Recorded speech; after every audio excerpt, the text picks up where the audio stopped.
days. While health officials on island will be conducting the occasional fogging and other interest groups organizing community cleanups around this time, we cannot sit by and idly wait for someone to come knocking on our doors, encouraging us to refrain from littering or ridding our Stay up surroundings to of date with items all that's happening with the new national party, NNP. Send us a message via text or WhatsApp on 405-8683 with your name, email, and constituency. Stay in the know with NNP. Get updated. It's coming. It's coming. It's coming. It's coming. It's coming. It's coming.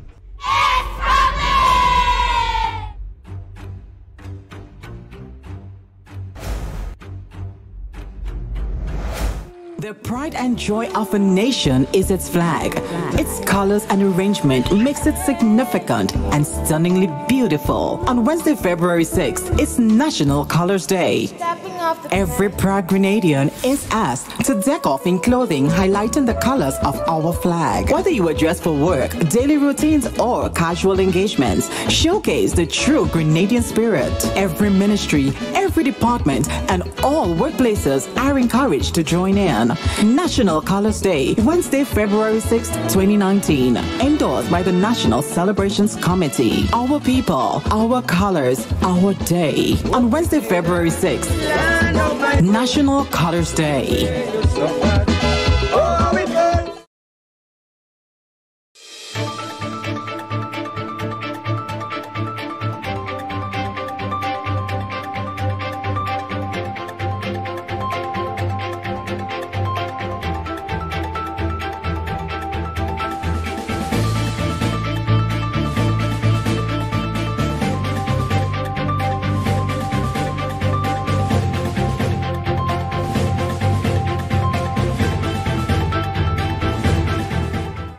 Grenada and its regional security system partners keen to see urgent mediation in crisis in Venezuela. We'll have details to this story and more in the national report.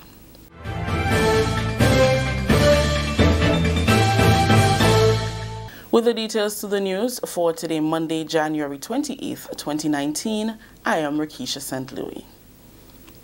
Grenada and its regional security system have endorsed the Caribbean Community decision to seek the support of the United Nations in addressing the situation in Venezuela.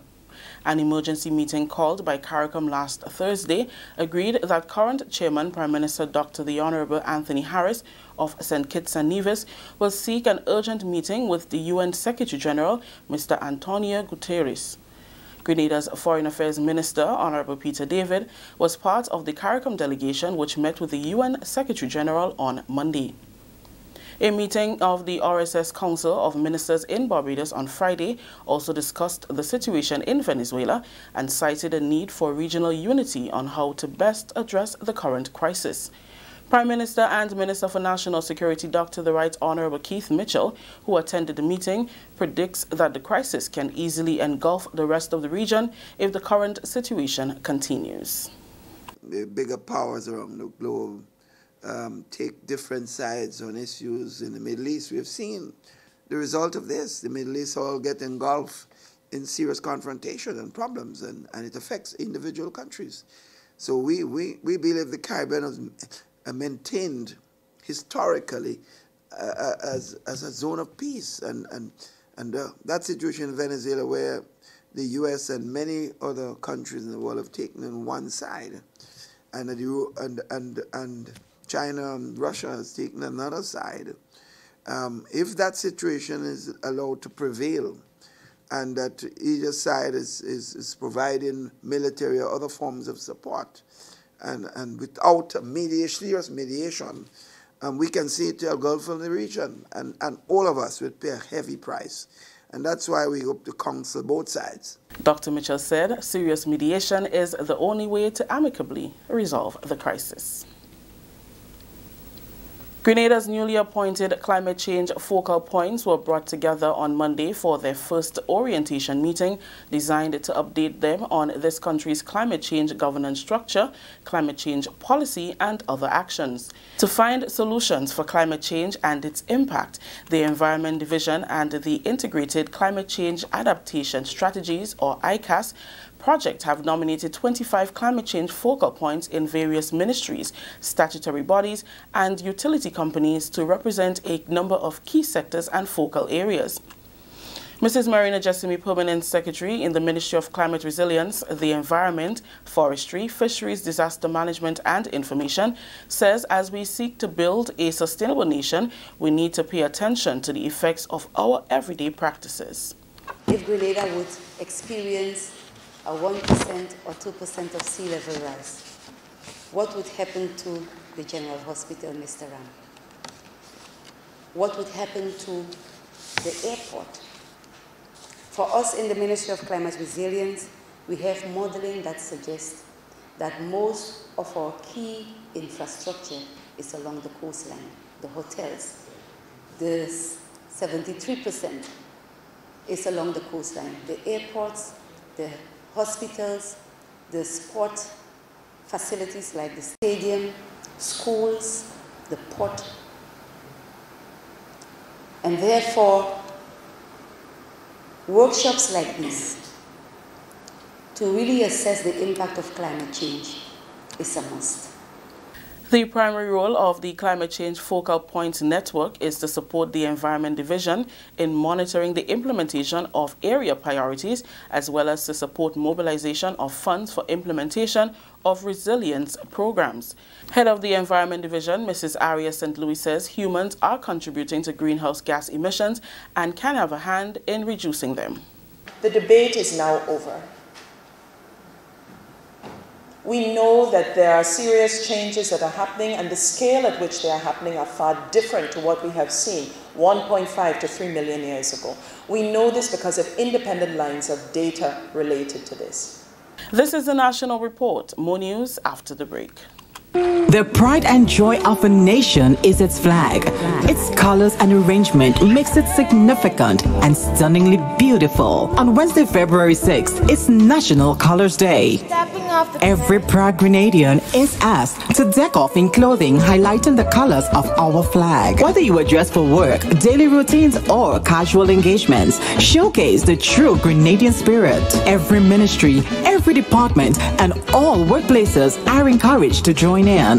National Colors Day, Wednesday, February 6, 2019. Endorsed by the National Celebrations Committee. Our people, our colors, our day. On Wednesday, February 6, National Colors Day.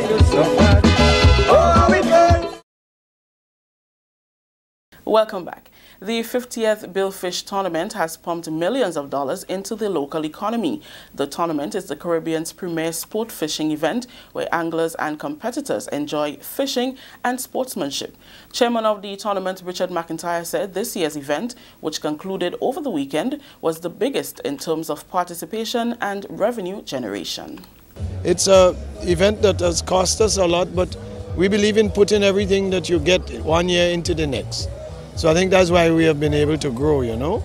Take 366 anglers at $250 US. It's not anything. Our prices are shown on the brochures. You know, it's nothing that we hide because it's all put right back in, you know. So you could do the maths, 250 US, you know, 366. A number of the experienced participants had nothing but good commendations for the tournament organizers. This is my 7th year. And I think the skipper's must be about his 26th year. So he's been here quite a few times. We always come every year because it's always a great experience.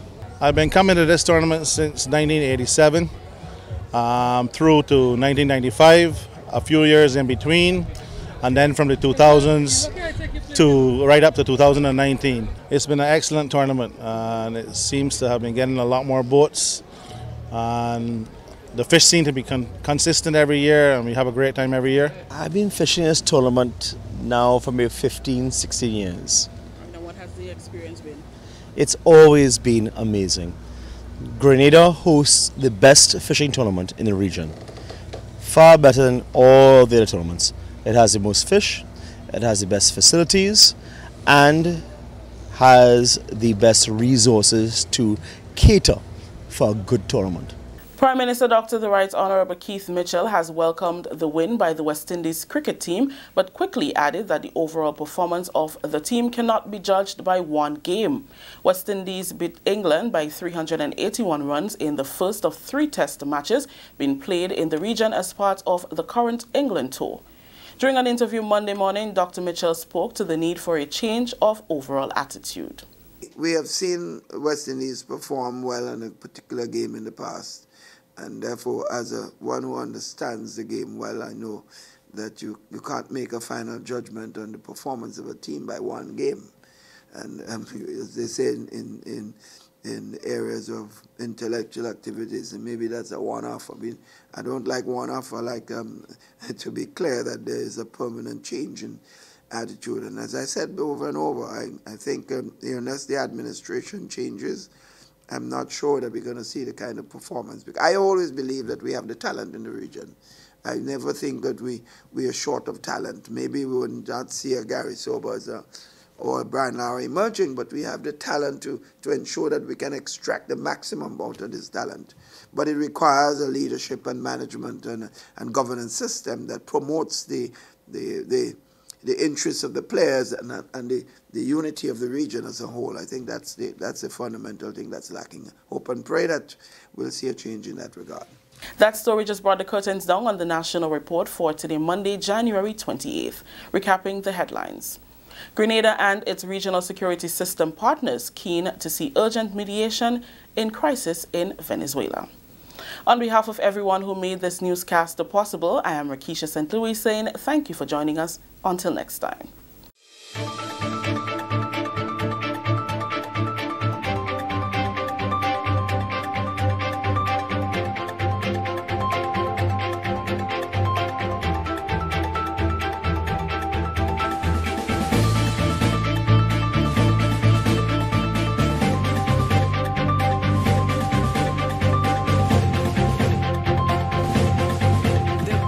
Joy of a nation is its flag.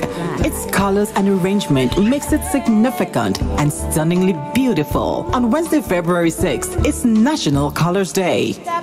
Every proud Grenadian is asked to deck off in clothing highlighting the colors of our flag. Whether you are dressed for work, daily routines, or casual engagements, showcase the true Grenadian spirit. Every ministry, every department, and all workplaces are encouraged to join in. National Colors Day, Wednesday, February 6th, 2019. Endorsed by the National Celebrations Committee. Our people, our colors, our day. On Wednesday, February 6th, National Colors Day.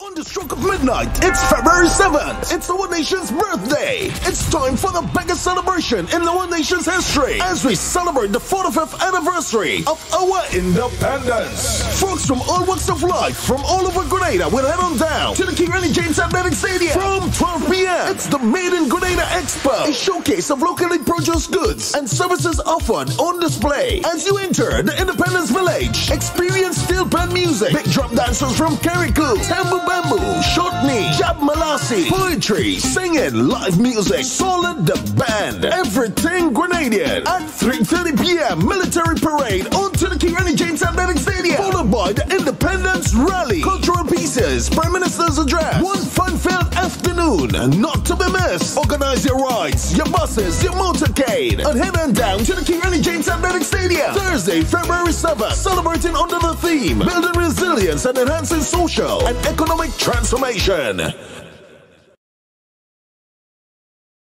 Stay up to date with all that's happening with the new National Party, NNP. Send us a message via text or WhatsApp on 405-8683 with your name, email, and constituency. Stay in the know with NNP. Get updated.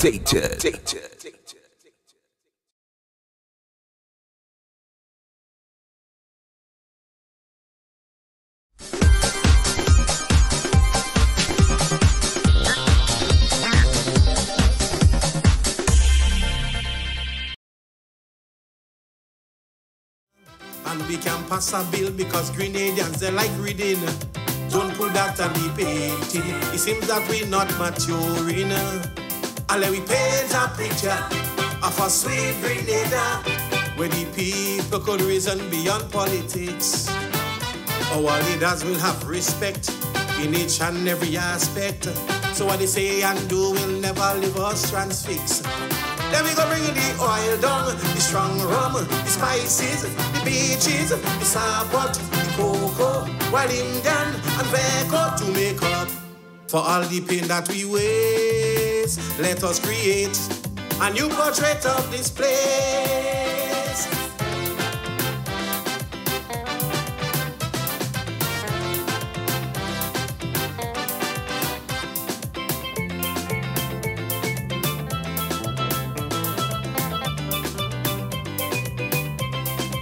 Like everyone paid. And good morning to Grenada, Carriacou, and Pity Martinique once again. It is time for Hard Talk. My name is Sheldon. And I'm Devon Romain. All right. And it is Hard Talk now, 32 minutes after the beautiful hour of 10 o'clock on the most lovely Spice Island of Grenada. Yeah, coming to work this morning, I saw a lot of the some sailing boats out in the water, some people coming out and enjoy the place, man. Well, yeah, we just be busy working, so we just have to enjoy it on the weekend. During the week, we just allow them to come and enjoy the place. Around this time, you expect to find a lot of especially sailing boats and to coming into because of the winter season out there. And it's coming in, worse than ever. It's one of the worst ever.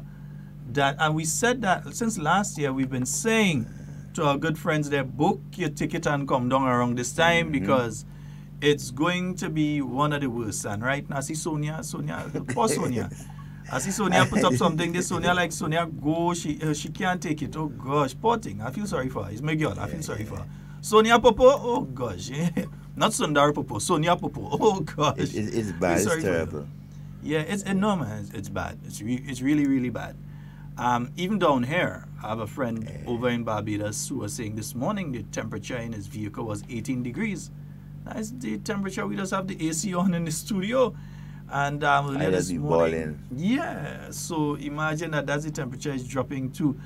Well, and good morning to you, Linda, and we're seeing Sonia. James, good morning to you, James. No, it's a good time to come Grenada. Eh? Yeah, no, it's a good time. Folks, also remember, we are heading into the El Nino weather phenomenon, and it also means that we are going to have a protracted and extreme dry season, which means that you have to focus, for your family's sake and your own, you have to focus on conservation of water and also water storage. It's very important.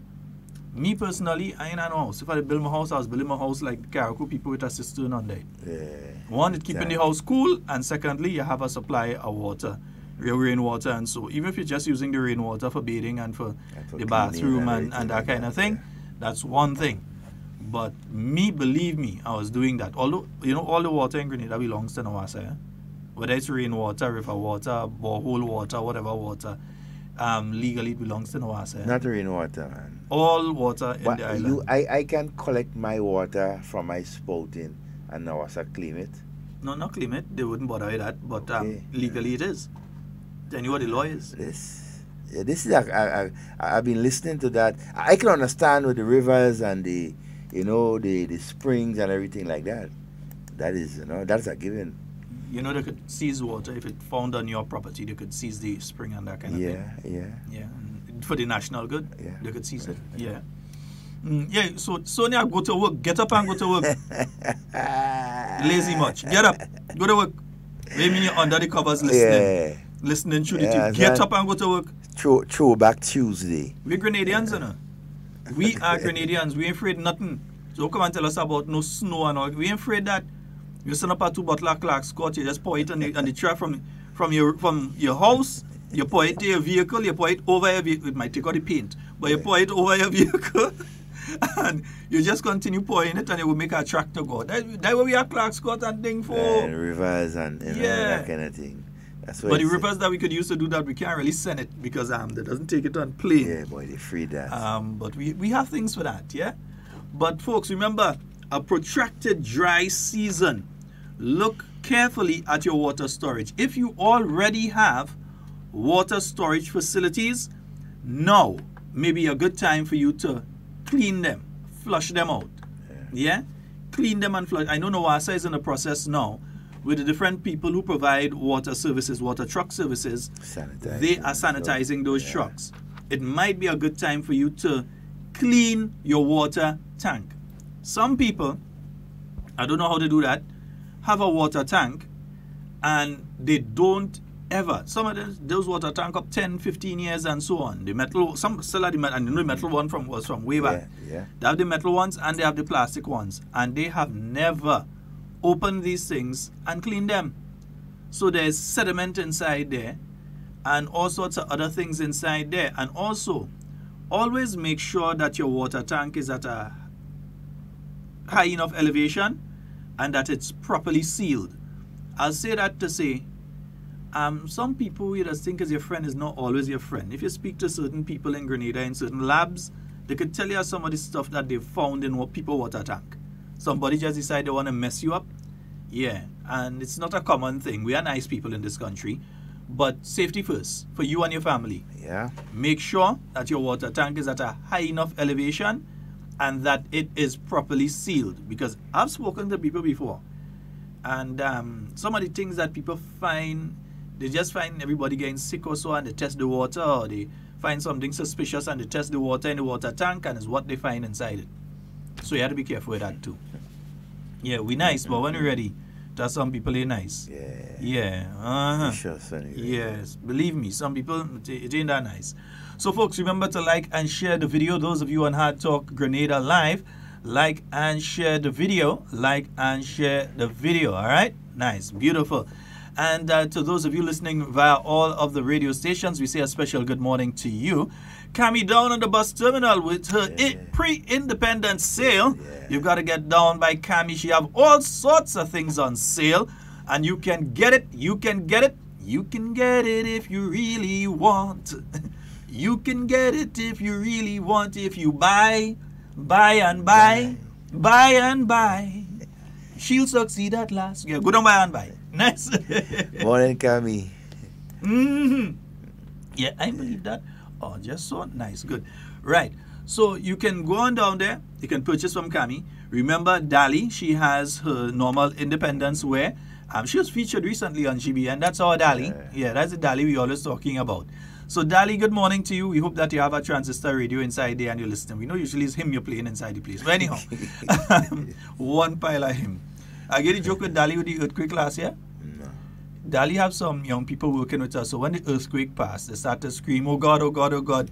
She said, no, all you know, Jesus, leave my Jesus alone for me, please, and hold on to all your bourgeois and them thing them. Dali, she belly.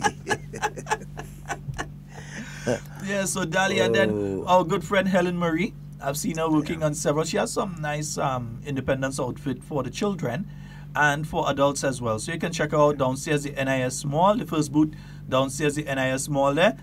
The original NIS Mall, you can go there and look for Helen Marie. She has that as well. And if you want to make sure you're smiling proper, go and check out our friends at Gentle Dental Care. Yeah. You want to dress up nice, and when you smile is... Yes, and put on that independence look, that white independence. We know that gold/yellow is one of our independence colors. Yeah, but we don't want you to show that when you're smiling. So... I'm stepping overboard. Yeah. We don't want you to show that when you're smiling. Oh my God. So yes, we are happy people. Yes, golden sunshine. We want golden teeth. Yeah. We want the teeth showing pearly whites. We have enough gold on the outside. Yeah, pearly whites. So go on and check our good friend down there at Gentle Dental Care. Call and make your appointment. Go and sort out your teeth nicely. You know, she will make you smile when you smile and the sun hit your teeth and all kind of, you're blinding people. You understand? Right, that's why she does do some of them police and them teeth. That's why when they're on parade, they doesn't smile. You have to go blind everybody so they doesn't smile. Some of them police just go by she and do the teeth. Yeah, Devon, so what else is up, man? What else is up? Pretty quiet though, these couple of days. Yeah. Oh, just a note to some individuals, though, because they would have expected, today being Tuesday, you all would have expected the post-cabinet press briefing this morning. Post-cabinet press briefing has been shifted to tomorrow, so it'll be on from 10 a.m. tomorrow, God's willing. You'll see the post-cabinet press briefing. So that'll be on, God's willing, tomorrow. So you can look forward to that. I believe the Ministry of Education is going to be there. They're going to be telling you more about the secondary school sports that's coming up in March. And this is shaping up to be a wonderful one. As much as some people try to fight it down and hoping that it's fail, I can understand something good for the country, you want it fail, and then you go in and say the pledge, sing the anthem, and put on the national colors and salute the flag. All you hypocrite. See, I ain't afraid to say it. The hypocrite. Yeah. They want to salute the flag. Oh, we love Grenada. Hail Grenada, land of our birth. Yeah. I mean, I ain't born here. I was born in Trinidad, but I grew up here. So most of my life I've been here. Yeah. You just have to say that for them that don't say they want to deport you and all that thing. Let them know that they're just talking nonsense, you understand? But yeah.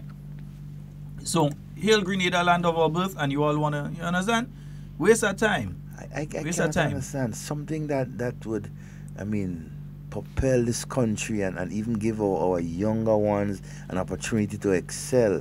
And we continue to chant negative about it and say all sorts of things about it. I mean, I cannot understand, I mean, where some of your minds are. You know, it's amazing, man. It's amazing. Oh boy, yeah. And folks, the phone lines are open, 440-7377. That's 440-7377. And 347-329-3101. And remember, you can hit us up online. We are on www.hardtalkgrenada.com. There you'll get both audio and video. You can check us on YouTube, on Hard Talk Grenada via YouTube. And do like Sonia and pull it up on your smart screen, your smart TV and them kind of thing. And you can also get us on Facebook. You can look for us at Hard Talk Grenada on Facebook. Yeah. And we know that snow is just killing a lot of you out there, man. We know it's bad. But remember, now might be a good time to fall in love with President Trump and ask him to deport you. Yes. Free flight home. Ask him to deport you. Free flight. Anytime they want to deport you, just take a picture of Grenada's Beach, Paradise Beach, Livera, and so on. Show them. Say, you're going to deport me to this? Well, thanks. Oh, my God. Yeah, just tell them deport you. No problem. You want to deport me to this? Yeah, go right ahead. I've been seeing some temperature via the Weather Channel and so, man, hitting the eastern parts of the United States. Oh, my God. I mean, they're telling you within 5-10 minutes you can get, wind chills and that sort of thing. You got to bar your mouth. And that's the dangerous one, the wind chill. Yeah, the wind chill is from what I hear, I don't know. I don't spend long enough in them thing and them to get them kind of thing. You don't want to go through that, Sheldon. You do not. Nah, believe me, yeah, you're absolutely correct. I do not, and I will not, and I ain't. Yeah.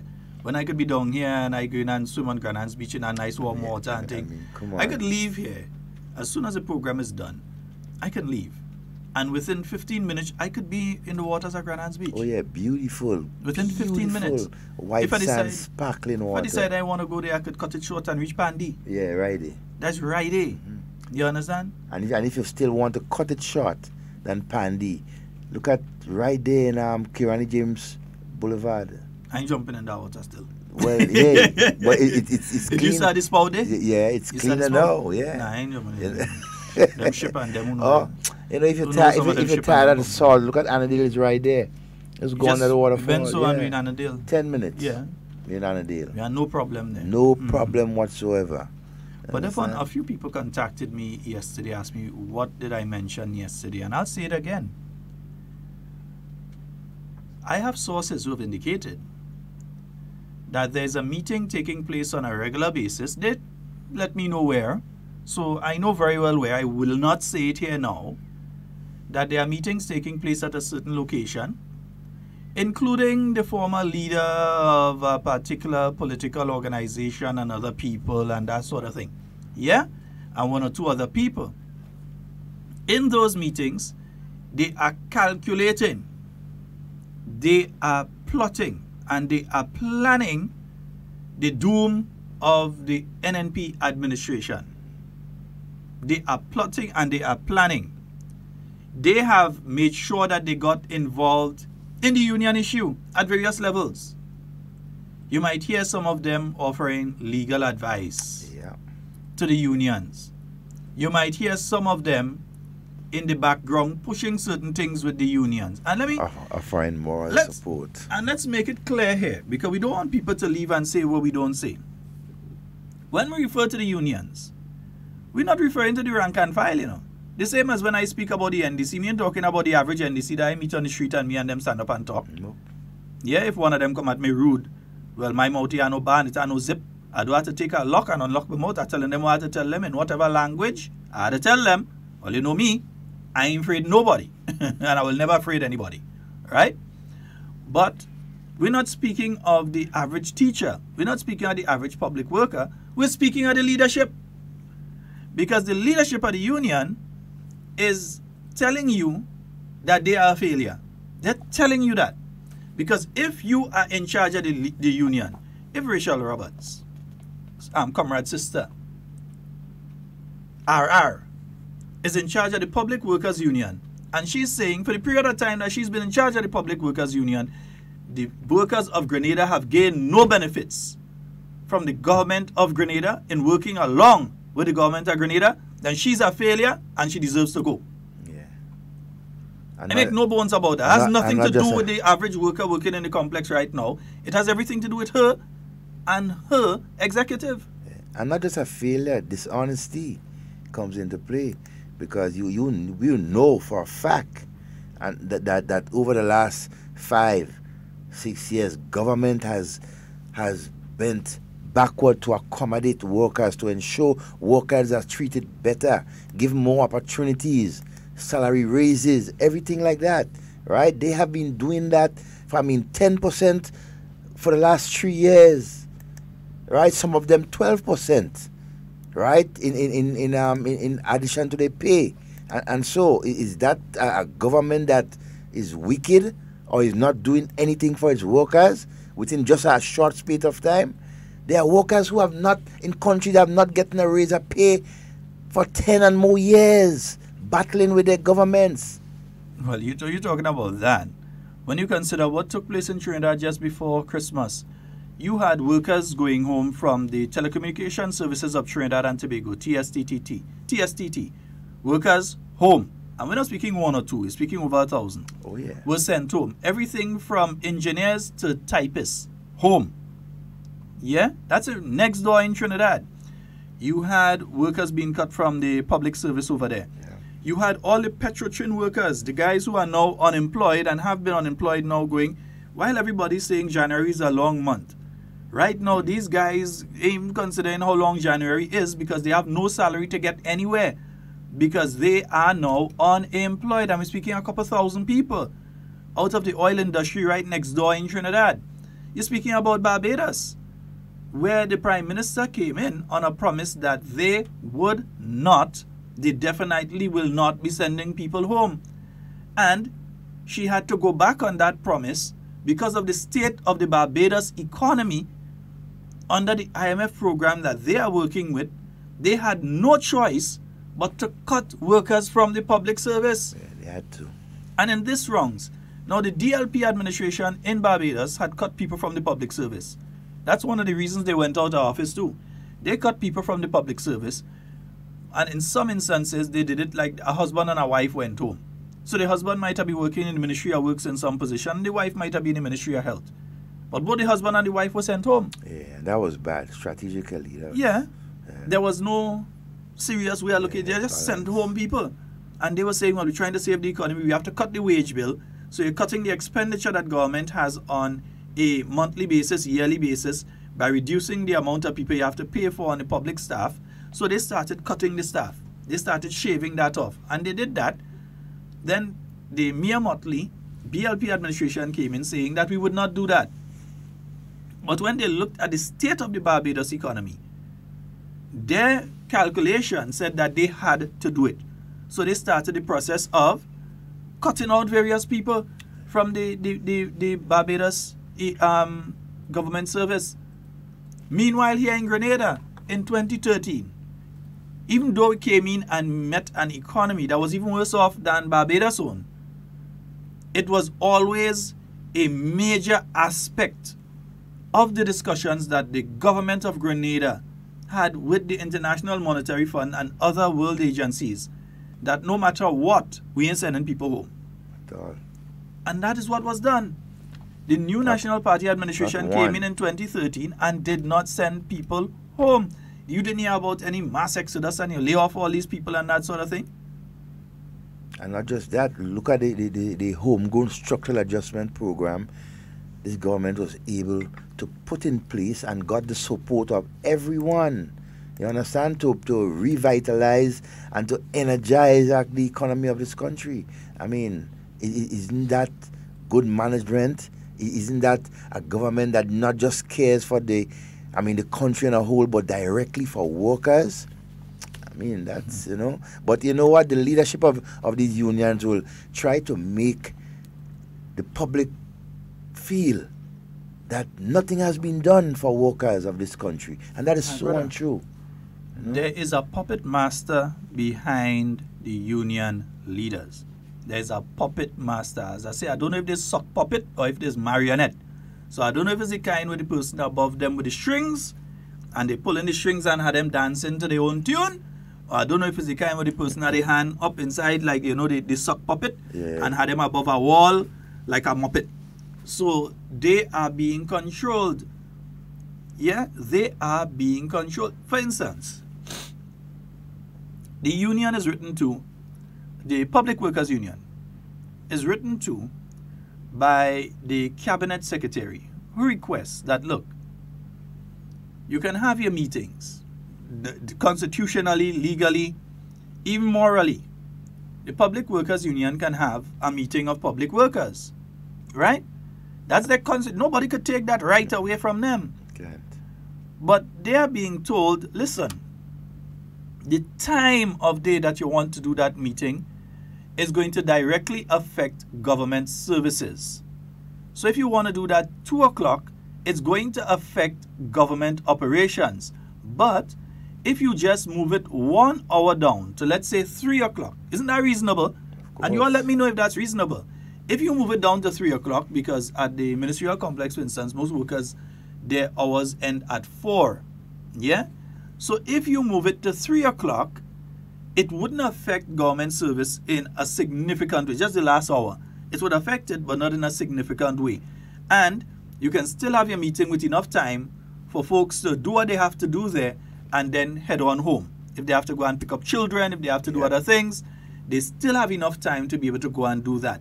So if you do it from 3 o'clock, the union just decided they're doing it at 2 o'clock. In other words, the hell was the Cabinet Secretary as far as they're concerned, and the hell was the Grenadian economy, the hell was everything. And that is so disrespectful, man. No, but it's not just disrespectful. It shows that it is part of a broader plan to destabilize the government. Now listen to something. These are the same people. I saw one of them on television this morning. They're making a fool of themselves as usual. Don't worry. Don't worry, man. Anyway, I'll leave that. Don't even start that talk, eh? I'll leave that talk for now. Yeah, but I have a talk to drop on that one. That one, I can't drag a bench, and I had to drag a whole couch. Yeah. You might have to bring in a stone roller. No, it's a couch I had to drag on that one. Don't worry, when that one bus. Anyhow. Oh my God. But they are saying, and they are attempting to create the atmosphere where the government would fail. Now, they tried elections last year. They tried at the elections. None of them was successful. And I dare say that if Dr. Mitchell were to call an election right now again, the result's going to be the same. Doesn't matter. Yeah. The result's going to be the same. Yeah? You can't send in the same team with the same approach and the same faces and all this kind of thing and expect a different outcome. Yeah. And that is the kind of confidence that we know this government, this party has. You understand? The thing is, these were the people that this time last year, the 29th of January last year, were telling you that they're going to be forming the next government. These people stood up straight face and watch you and tell you it's either two things, they were psychologically imbalanced or they're lying. They stand up and they watch you in your face and they tell you that they was going to form the next government. One of them was so bold-faced that he ended up saying that Dr. Mitchell is within 13 votes of losing the St. George Northwest constituency. These people said this thing with a straight face. And the combination of both lying and mentally well. I was wondering if there was a shortage of mental medication and these people were off the pills. Imagine. Because they stood on platforms and they told you these things with a straight face.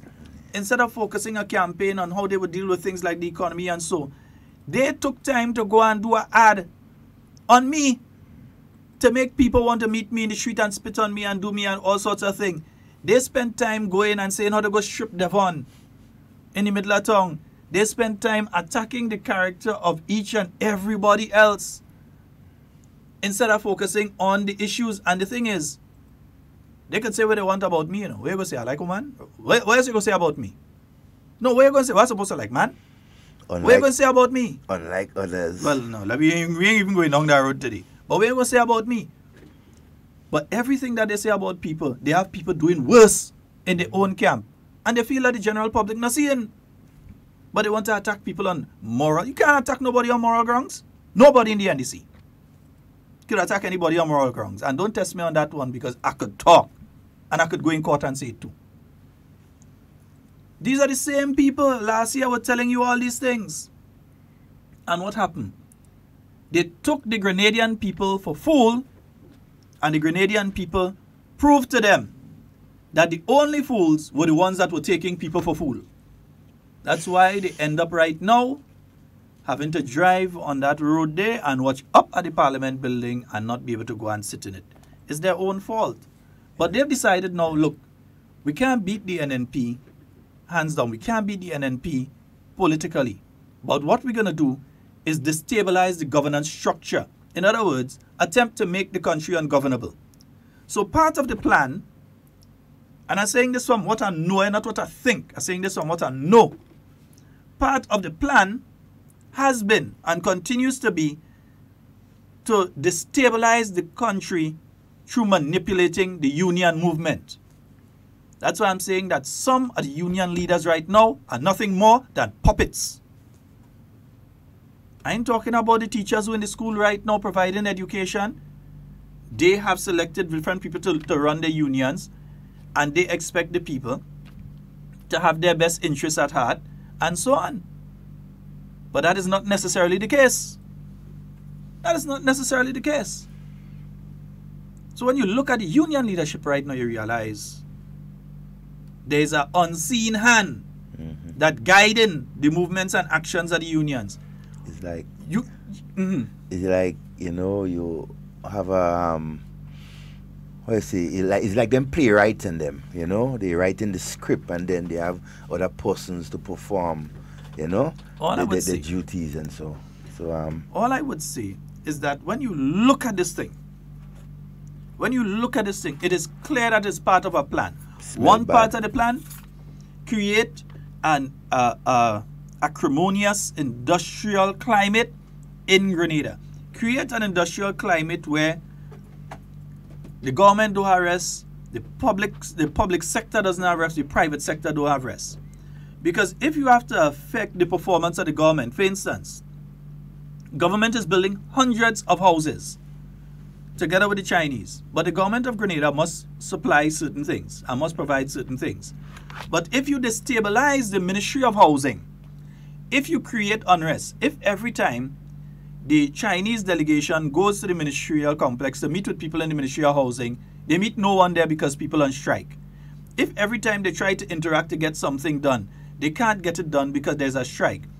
A housing project which should be finished in 2 years could take as much as 5 or 10 years and end up in cost overruns, where you see the funders could decide, look, we're pulling out of that. We ain't bothering. Let Grenada finish building the thing for themselves when they sort out their business. So you could end up losing money. These are parts of the plans that these people are doing. You know another thing that they're doing?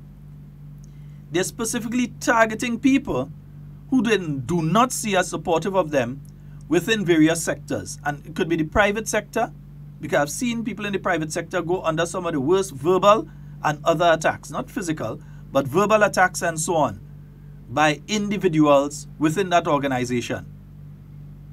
And you know what they're doing to some people within the public sector? I have a very good friend. very, very good friend, vocal supporter of the party, works along in a government department. Everybody else get paid except she. Why? Because she's vocal, she's out there. But they want to turn her now against the government. Making people feel like that's the government you support and look, we're not paying you. We get paid since the 21st, but how come you ain't get paid? And you're supporting Dr. Mitchell and them, sir? No. Well, are you still supporting them? That ain't happened just so. There are people within the service that an unseen hand, because as I said, they sit in the place and they plan. Maybe they already have. One of these days I'll play something. Yeah. They sit in the place and they plan how they're going to destabilize the government and how they're going to destabilize the governance structure in Grenada, because they see tourism rising. Every time they try to pass through town, you're seeing more and more cruise ships, more and more people passing through, more and more people visiting Grenada. You're seeing Grenada popping up more and more on the web. You're seeing more people becoming interested in coming to Grenada, which is going to directly lead to more and more money coming into the Grenadian economy, which would give the government the ability to achieve a lot of the things they want to achieve. So what they're doing? Anything to destabilize that. Whether it's try to pull a march through town while a cruise ship is inside here, so that you have negative reviews on Grenada. Grenada is unstable. There are protests, street protests that could turn violent, blah, blah, blah, blah. Whether it's doing something like that, whether it's going on radio when the tourists are here and making certain statements to make people afraid to be in Grenada, like if Grenada is Somalia. Well, you have some of them, Sheldon, are openly calling for the union leadership to shut down the country. I mean, that is how far they are prepared to go. You understand? To create that condition for turmoil. The problem there is that the union leadership is falling for it. Oh, yeah. That's the problem. Oh, yeah. The union leadership, the leadership of certain unions are falling for it. And they're not seeing it. I ain't going to paint with the broadest of brushes, but I painted with a broad brush today. But I'm painting with the broadest of brushes because there are one or two that I believe still have some sort of decency. Oh, yeah. I still believe that there are one or two that have some sort of decency.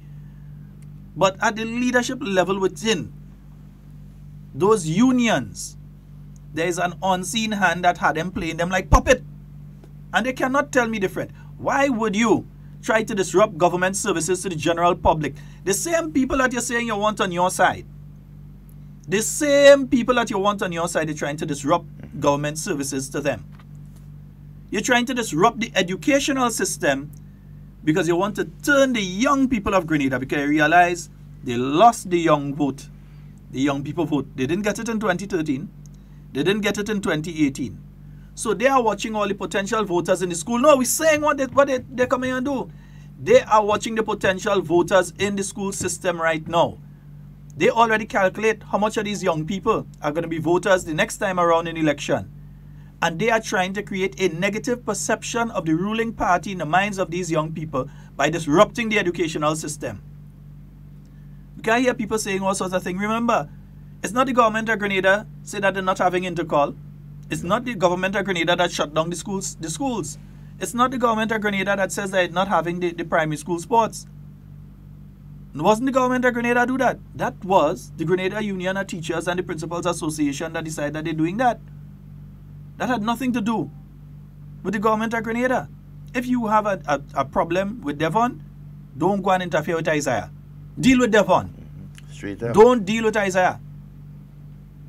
But these people, there is a plan here, and there are various aspects to it. One, create a situation within the public service where they cannot work. They cannot put forward the sort of performance that they've been putting on. So, encourage the people within the public service to strike. Encourage the people within the public service to go slow. Encourage the people within the public service to not perform their duties to the level that they're supposed to perform their duties. That's part of a plan. So what's the difference between the Public Workers Union having their meeting at 2 o'clock and having it at 3 o'clock? You know what's the difference there? The availability, the person who decides that they're going for a birth certificate and when they're going births and death, because they just get off at 2, that they find nobody there, and they might have left quite in St. Patrick to come down to get a birth certificate, to reach down thinking that the government service is open until 4 o'clock to reach there and then realize there's nobody there. Nobody there. So they waste their money, they waste their time, they have to go and they have to come back again. It is the person, the farmer, who decides that he wants to go into the Ministry of Agriculture because he wants to secure some fertilizer, or he knows that the dry season is coming up and he has to secure some irrigation equipment and he wants to get a concession on some of the stuff that he's bringing in so that he could provide water for his plants so that he could have a constant supply of fruits and vegetables over the extended dry season we expect between now and July. And when he reached there, there's no one there. And who knows, he might have come out from St. David and take time off from his garden to come and do that. But when he reached, there's nobody there. What if he come from St. Patrick's? Oh, what about the Imani trainee that might be in St. John that has a very serious issue that comes down, and then when they reach to the Ministry, there's nobody there? No one there. Now, the union leaders not taking that into consideration in the context of the people, you know. They're taking that into consideration of the context of getting people upset with the government. It's being willfully done. This is not no willy-nilly. This is not willy-dilly, willy-nilly. This is being done specifically to create a specific objective, towards an objective. It is a plan, it is a strategy by certain forces that realize we can't do it by the ballot, we dare not try it by the bullet, but we're going to try it through destabilization. So Eric Matthew Gary in his independence address spoke of the destabilizers, the enemies of progress. If you listen to Maurice Bishop, you heard him speak of the enemies of progress. And you know, they still exist, eh? Well, that's what I was about to say. I mean, I know for a fact there are persons within political organization, right? Organization that I was part of, that are well trained, well versed, right, in destabilizing. Right? They know how to do this thing. These guys, some of these guys and girls were trained specifically to do those things. So when you have them infiltrating the leadership, right, of some of the unions in our country, you have to be careful, very careful, and keep, a watchful eyes on some of the things that will happen, right? Chaos. They will try. They will try to shut the country down. And I need to say this because it happened during the teachers' impasse last year, and it continues now. There were teachers who generally are perceived by their peers as being supportive of the new National Party, supportive of the government, or teachers that have not stated a clear political leaning. So they can't count on them and say, well, okay, these support us. You know what they did? They made sure that they put in those teachers, and there's some leadership at some schools that did this. I make no apology, no name, no warrant. But there are leadership at some schools that do that. Yes, principals that do that. And at other places. You know what they did? They marked the teachers as absent for times that the teachers were there. So that these teachers who were fully supportive of the government, had their salary deducted. Yeah. And unfairly so, because these teachers really and truly were in class. You had some that were on sick leave, but they know very well, oh, she husband is so-and-so with NNP in the constituency. We're going to teach them a lesson. We go turn them, watch how we go turn that family against NNP. So they went and they're sending this person as being absent and caused this person's salary to be deducted. That didn't happen so. It wasn't a mistake on behalf of the ministry. There were people that were willfully doing this in the departments and in schools to turn certain teachers against the administration. You have it taking place right now within certain ministries. You have it taking place there. Well, the most vocal people, you realize what's going on with them? Most vocal people that work with government, all of a sudden they're having problem to get their money. Because why? They want to turn them against NNP. When was the last time that a certain political, NDC, when was the last time NDC had some sort of excitement, Sheldon? You understand? This time last year. Well, that wasn't really excitement. That was, they was about to get a whooping, so they was... No, they was excited. They was vicious. But, they are excited even now because they figure that, look, and this is an opportunity for us to infiltrate, to sow some seeds within the leadership of these unions and put them on a direction that can create problems, right, for this country. But, hey, you know what? It's a good thing there are persons out there who are keeping a watchful eyes, right, on everything that goes on in this country, right, politically and otherwise, right? We cannot afford for our country to be destabilized by persons who cannot get into office or gain power by the ballot box, but they will use other means. And we know who they are. We know what their strategies are. You know, so we will just do what needs to be done, right? Continue to inform the Grenadian people as to what they are about to do, right? And they don't like when we're speaking these things. And then you have Madam Needy and Greedy on television this morning. Hey, Madam Needy and Greedy. No, I hear all the time, and she regular. So I heard Madam Needy and Greedy on television this morning and on radio, and making the statement that what? There's a kicksy one, eh? Don't laugh. I say don't laugh. That if NDC was in power, this union issue would not have existed for this long. And I ain't saying she wrong. I ain't saying she wrong. Yeah, the government would have fall already. No, they would have never deal with the pension issue. They would never have touched, she's correct, they would have never touched the pension issue because they don't care about people. The government that couldn't even pay people on time, will I deal with the pension issue? Would never. I saw former Prime Minister Tillman Thomas on thing last time talking about the pension and all kind of thing. I say a man who was part, because when they're talking about pension, now we talk about pension, the same Mr. Tillman Thomas was part of the cabinet at the point in time that the law was passed to give former parliamentarians a pension and gratuity. Yeah? And as far as I believe, unless he has refused to take it, he qualifies and should be receiving because he's past the age of 55 a long time ago. And he also spent 2 terms as a parliamentarian, in fact more, but he spent 2 terms as a parliamentarian. He should be receiving quite a substantial amount on a monthly basis as a pension right now. Of course. And would have received a gratuity at the end of his tenure as Prime Minister. And those things were paid, eh? Yeah, oh yes, they were paid. Those things were paid, so I know they get a gratuity. They were paid in full. I know they get a gratuity. Who get 72,000? Who get this? Who get that? So they got their gratuity and their pension. In some instances, pension, because some have made the requirements to get it. You must spend 2 terms, and you must attain the age of 55. So you could even retire. You could lose your seat after you spend 2 terms and still not be getting a pension until you get to the age of 55. Then you start receiving your parliamentary pension. Yeah? I know people right now who are out of the service, out of parliament, and are not receiving their pension yet, right? So you have to make the qualifications. Yeah? You have to make the qualifications to get it. So he was there talking about, how his government, well, your government would have deal with it. Your government couldn't pay the same civil servants and them on time, or at all in some instances. January had 100 days. No, January had 200 under yours. We were somewhere around Carnival. That was one of the man. Don't go back. Let's not go back. No, I'm going back there. I'm going back there. Because these people coming to try and give the impression that they would have dealt with the economic situation better than the New National Party.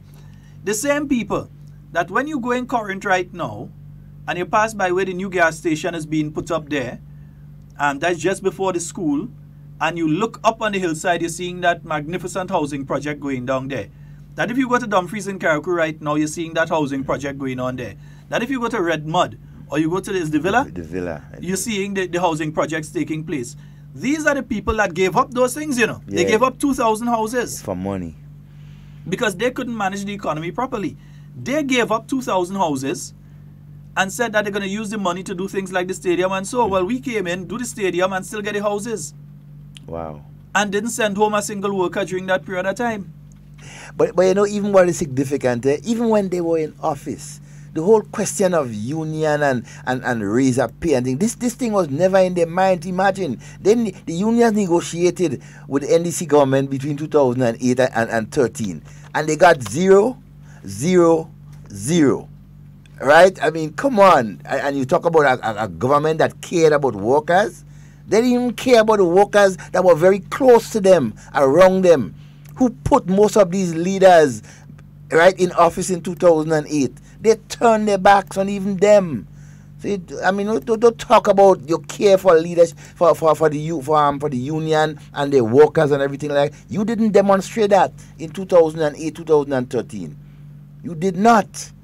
You refused to even give them a 1% increase over 3 years. And now, They're trying to infiltrate the unions that represent these same workers that they do all this thing to. All this wickedness. They're still trying to meet and take over the leadership of the unions. And who in charge now try to manipulate them, had them like a little sock puppet. That's what they do best. That's what they do best. But they don't know it's a sock puppet. Anyway, let me read the release. They infiltrate and they take over the leadership, and then they mash it up, destroy it, as they are accustomed. Let me just read a release here from the government of Grenada. It is dated today, January the 22nd, 2019.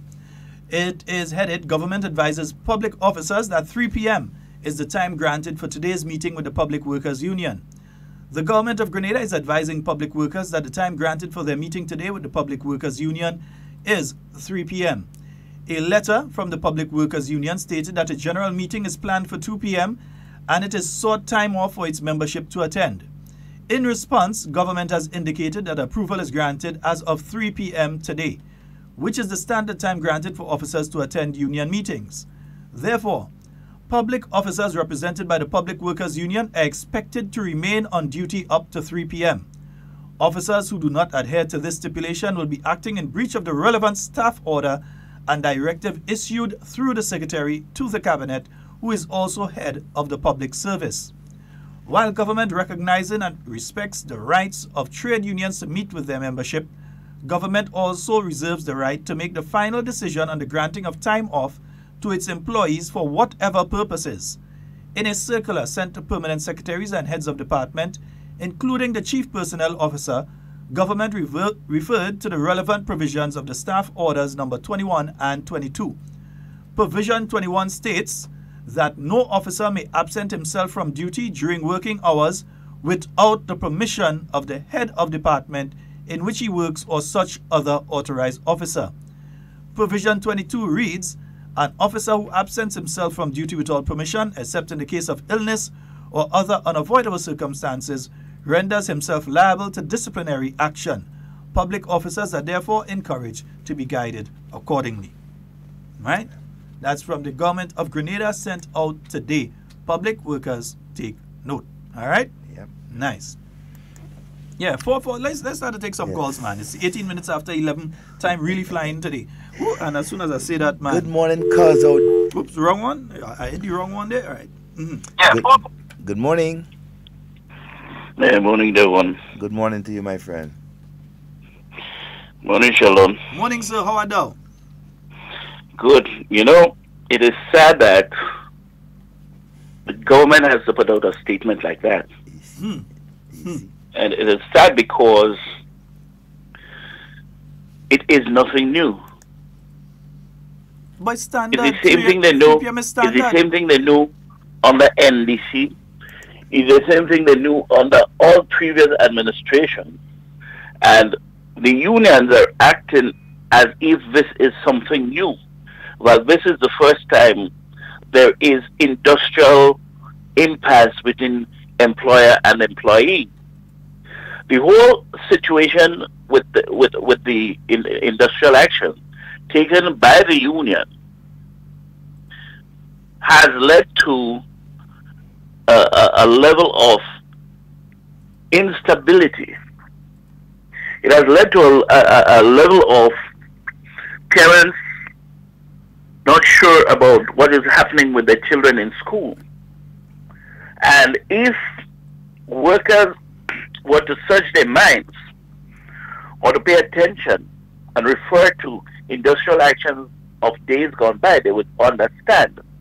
But the unions understand.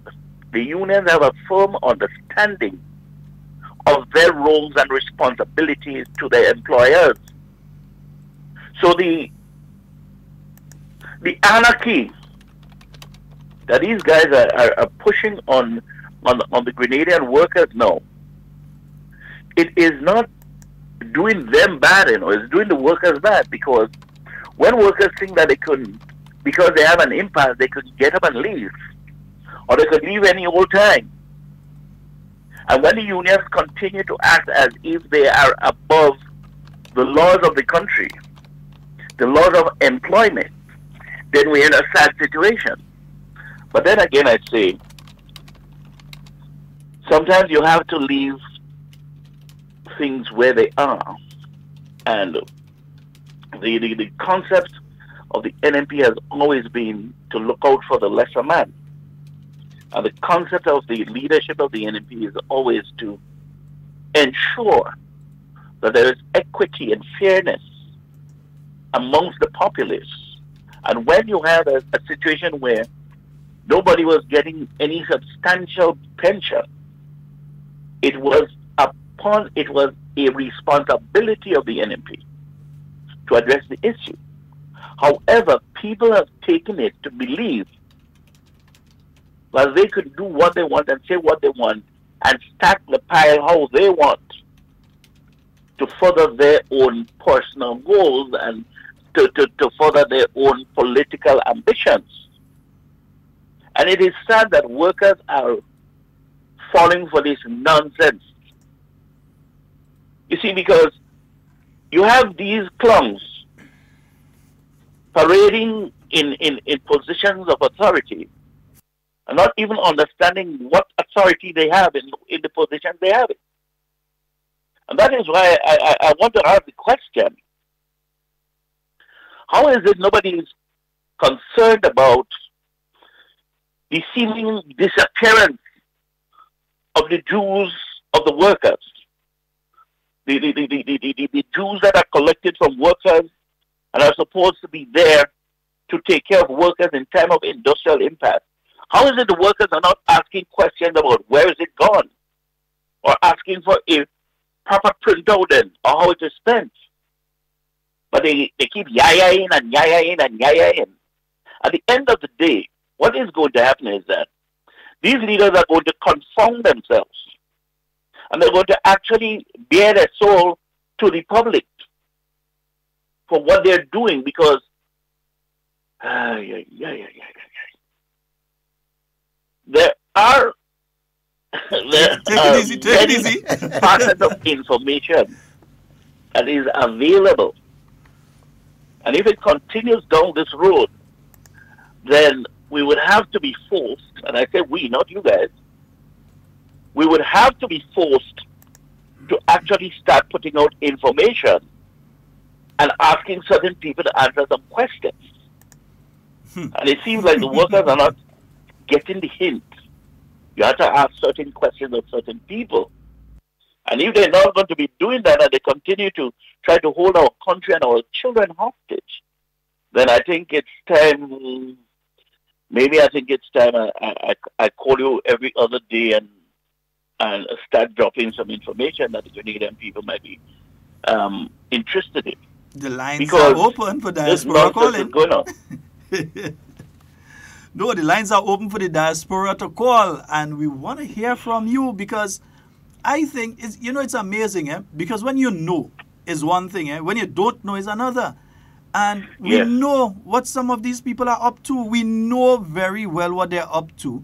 And the average Grenadian went through the period 2008 to 2013, you know. They think people forget that. They think that people have forgotten the period 2008 to 2013. And they still don't understand that is the reason they've lost 2 elections back to back and gotten a clean sweep back to back. And they still don't understand that they're going to lose the next election and the next 2 after that. And at the rate they're going to get clean sweeps again. Because you see, the Grenadian people understand, you know. The Grenadian people understand that, hey, watch, at the end of the month, pay me and vex with me.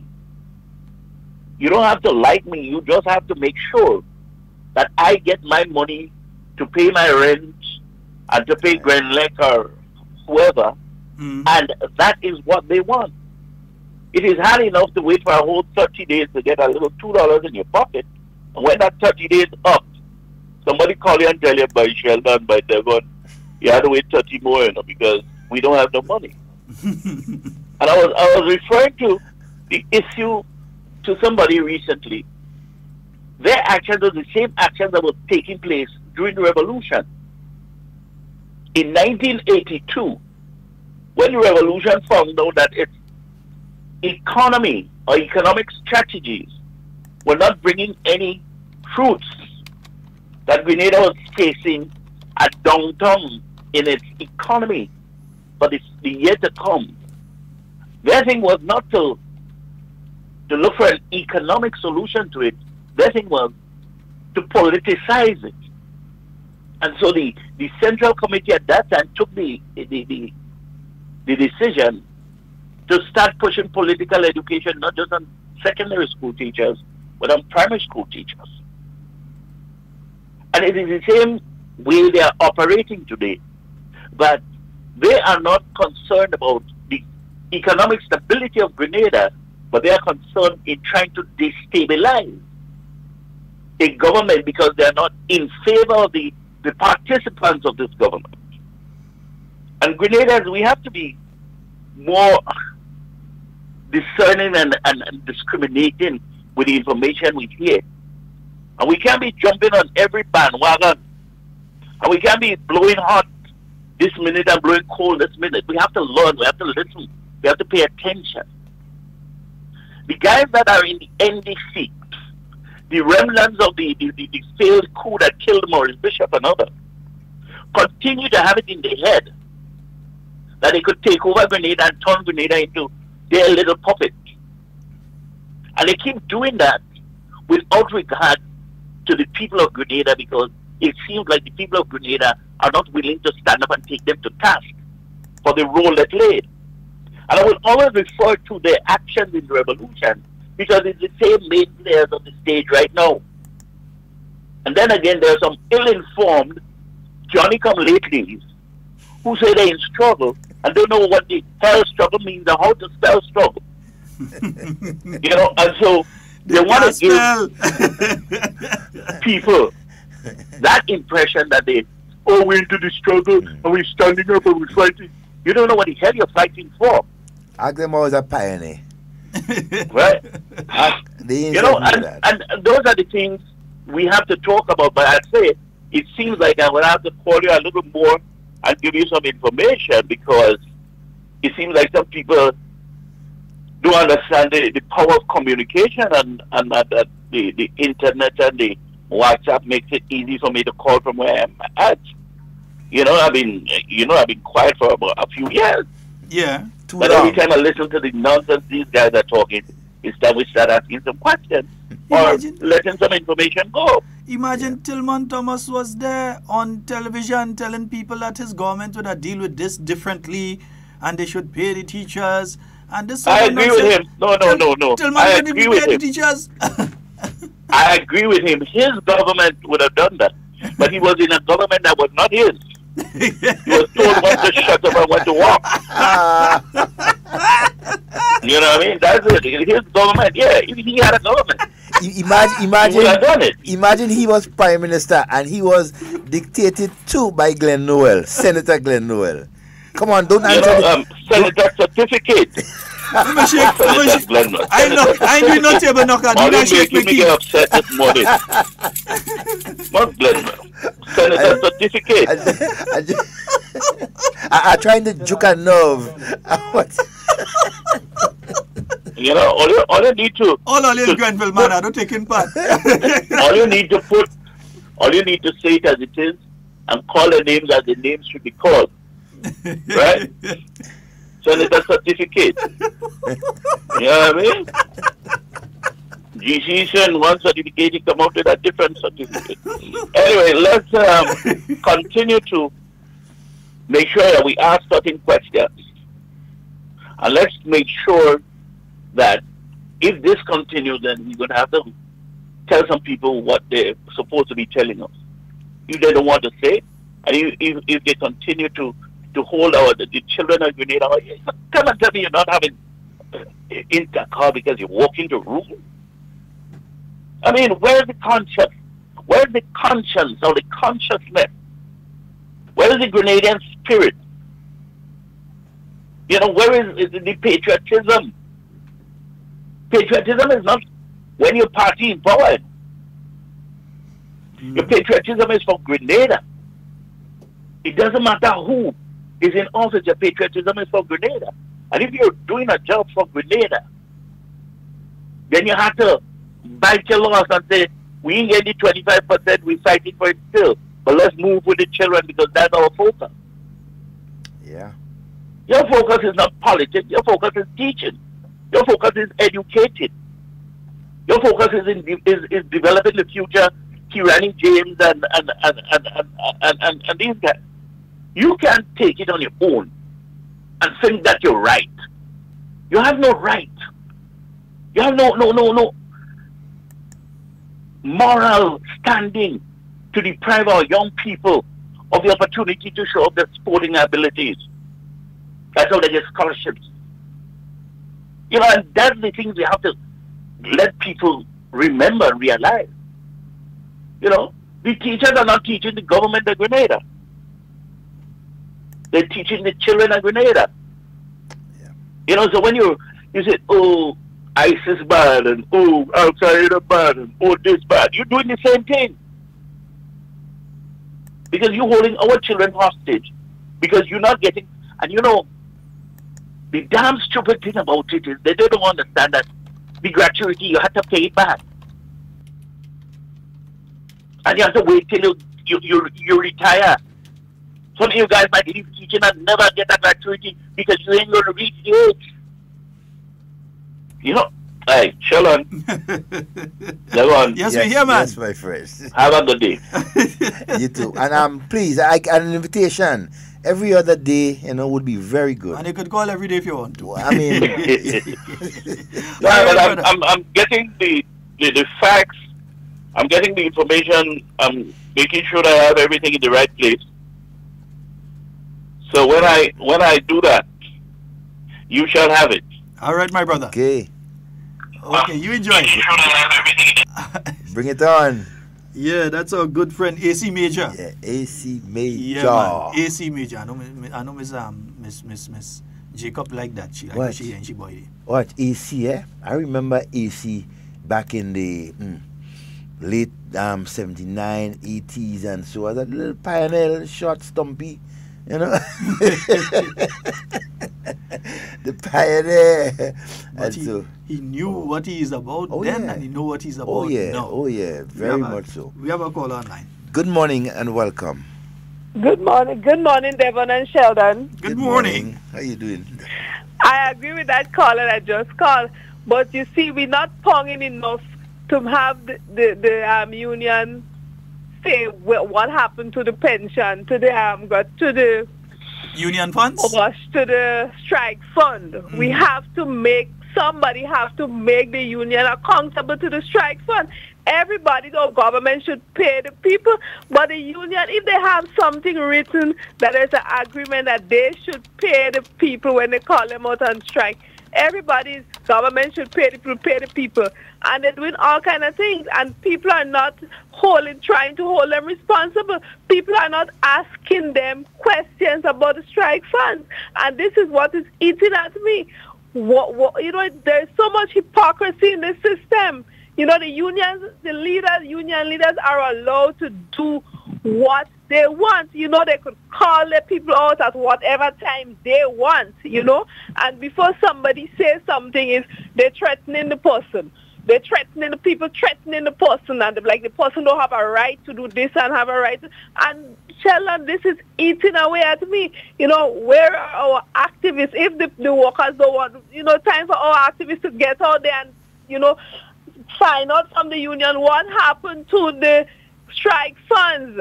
Because if people are paying all these monies to be represented, not only on one level, but if you call me out on strike, you have to pay me. I expect you to pay me because I am paying you every month for that.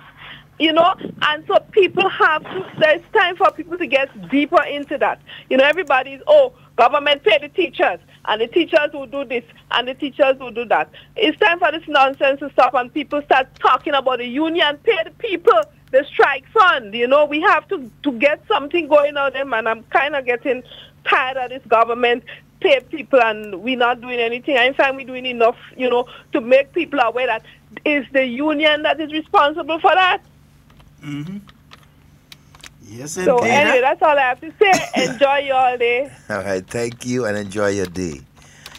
Yeah. Hey, good morning to California. Good morning, Cousin Dale. How you doing?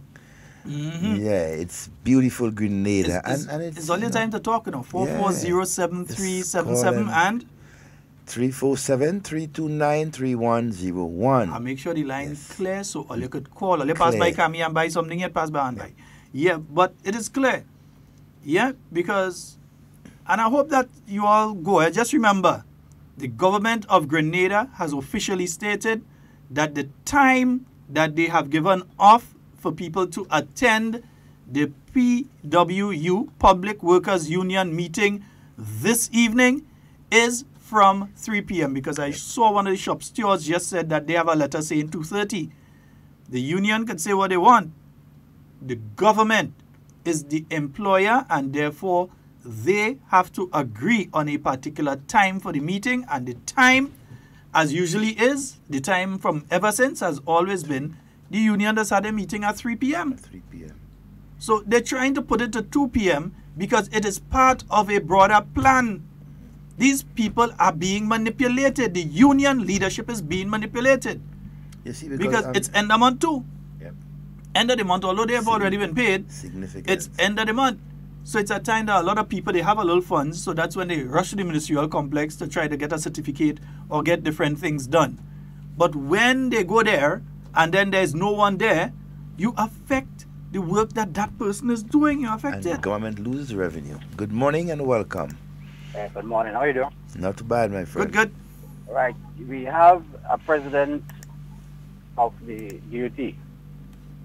I think he was in charge of cricket in Grenville. He was president of the Cricket Association in Grenville. That association didn't even finish all the matches, And now we have the same president that represents the teachers don't have the strike fund to pay them. So who are we looking at?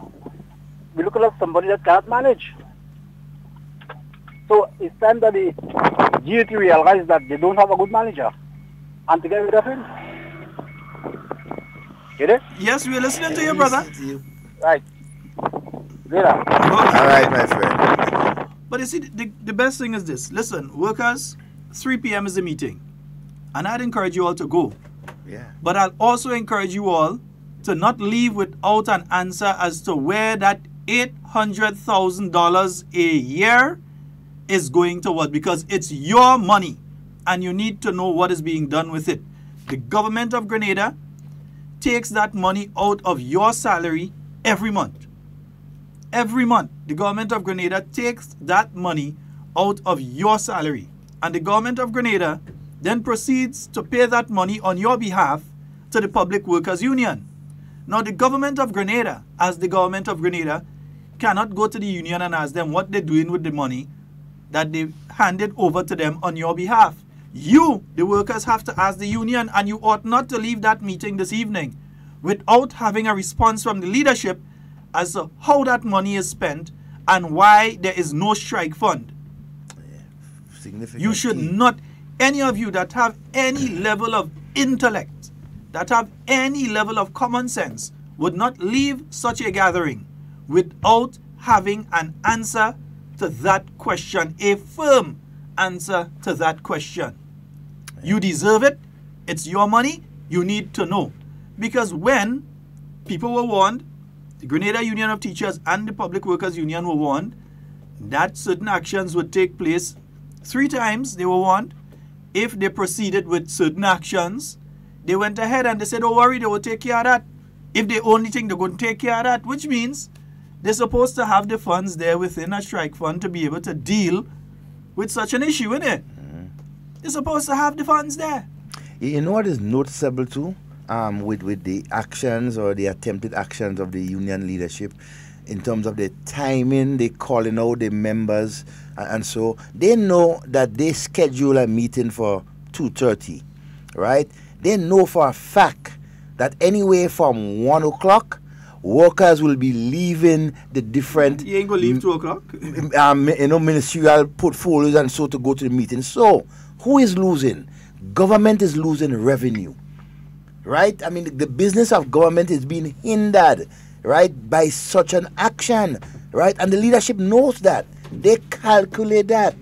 So it's not just something out of the blues just so. No, they know. They know that that 2:30 meeting, right, will ensure, workers leave their posts from anywhere from 1 o'clock to get to that meeting. So here's what. The Public Workers Union, and I want the workers to listen carefully, your Public Workers Union, on average, over the past 10 years, on average, has been collecting $800,000 a year. 800,000. I didn't say 800. I didn't say 8,000. I said $800,000 a year, or $0.8 million a year. Over 10 years, that's over $8 million. Kindly ask your leadership why, after collecting $8 million over the last 10 years, during which period of time they never had to dip into a strike fund, that there is now, in 2019, no strike fund in place for the workers of Grenada in the Public Workers Union. You have to ask the questions. Ask Comrade Sister Rachel Roberts and Comrade Brian Grimes and so on to answer the question. Who's the treasury? The treasurer? LL, I'm not too no, sure. this is not LL. This is Public Workers Union. This has nothing to do with LL and them. This is public workers now. Yeah. Ask them. Comrade LL had to answer to his people when the time comes. But for right now, we have Comrade Brian Grimes, we have Comrade Sister Rachel Roberts. Ask them the question. Because they are trying to avoid that at all costs. At all costs, they are trying to avoid dealing with that particular one. You know, anytime the talk of the strike fund comes up, they run from it. They duck from it. They twist and all sort of thing away from it. But they are supposed to have that in place, because here what it is. The strike fund is not protection for government, you know. The strike fund is not even protection for the union. The strike fund is protection for you, the worker. It protects you that when you take an action that you believe is constitutionally correct and legally correct, that when you take that action, there is some sort of buffer, some sort of recourse for the financial implications attached to that action. It's like an insurance. So in other words, the workers are putting out there for themselves. So in simple language, it's money that day for when you strike, you could pay your bills. Yep. Yeah? So for the financial implications that may be attached to your strike actions or other industrial actions, that there is a financial buffer provided through your own donations that you have been putting in. Not donations, your, what do you call it again? Your own contributions that you are making on a monthly basis that the government is paying. Yeah, the same way government make sure they pay NIS, and so they make sure they pay the union. The union get the money, NIS. I don't think LL was affected by no deduction, because I don't think he's being paid through the government. He's being paid through the union. So while LL get a deduction, LL ain't get no deduction. So in other words, part of your contribution towards the union, right, is to pay the president, right, of that union. Wow, with So, no deduction. Remember, no officer may absent himself from duty during working hours without the permission of the head of department in which he works or such other authorized officer. And in provision number 2 of the staff orders, an officer who absents himself from duty during without permission, except in the case of illness or other unavoidable circumstances, renders himself liable to disciplinary action. So just note that. So the meeting is for 3 p.m. That is the time that government has given off, that workers can leave from 3 p.m. So if you try to leave from 2 or 2:30, you're still in breach. So you can leave at 3. Right. We have a caller. Good morning and Sheldon. welcome. Yes, sir. I have a neighbor working in Nawasa, and he said that when Nawasa went on strike, when the workers went on strike for 2 weeks, so who paid them for the 2 weeks? They even got lunch every day from Tahu. So what's really with PW?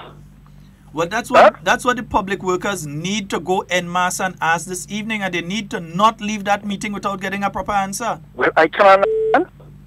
I don't know. That's a lot of money these people and I'm collecting from the workers. It's like you're paying money into a susu and your hand never coming up. And the hand not coming up at all? Okay, sir. All right. If I was them, I want my hand.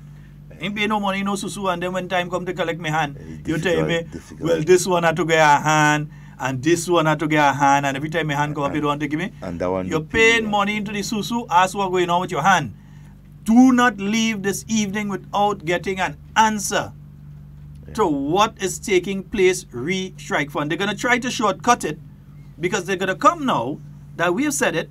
They're going to come now and they're going to throw a quick answer at you. But listen carefully because they're going to leave loopholes in there. The bottom line is you want to know where's the strike fund. If there is not one, you want to know why there is no strike fund. What and account for it. Right. So if you need to know, one, is there a strike fund? Two, if there is no strike fund, why there is no strike fund?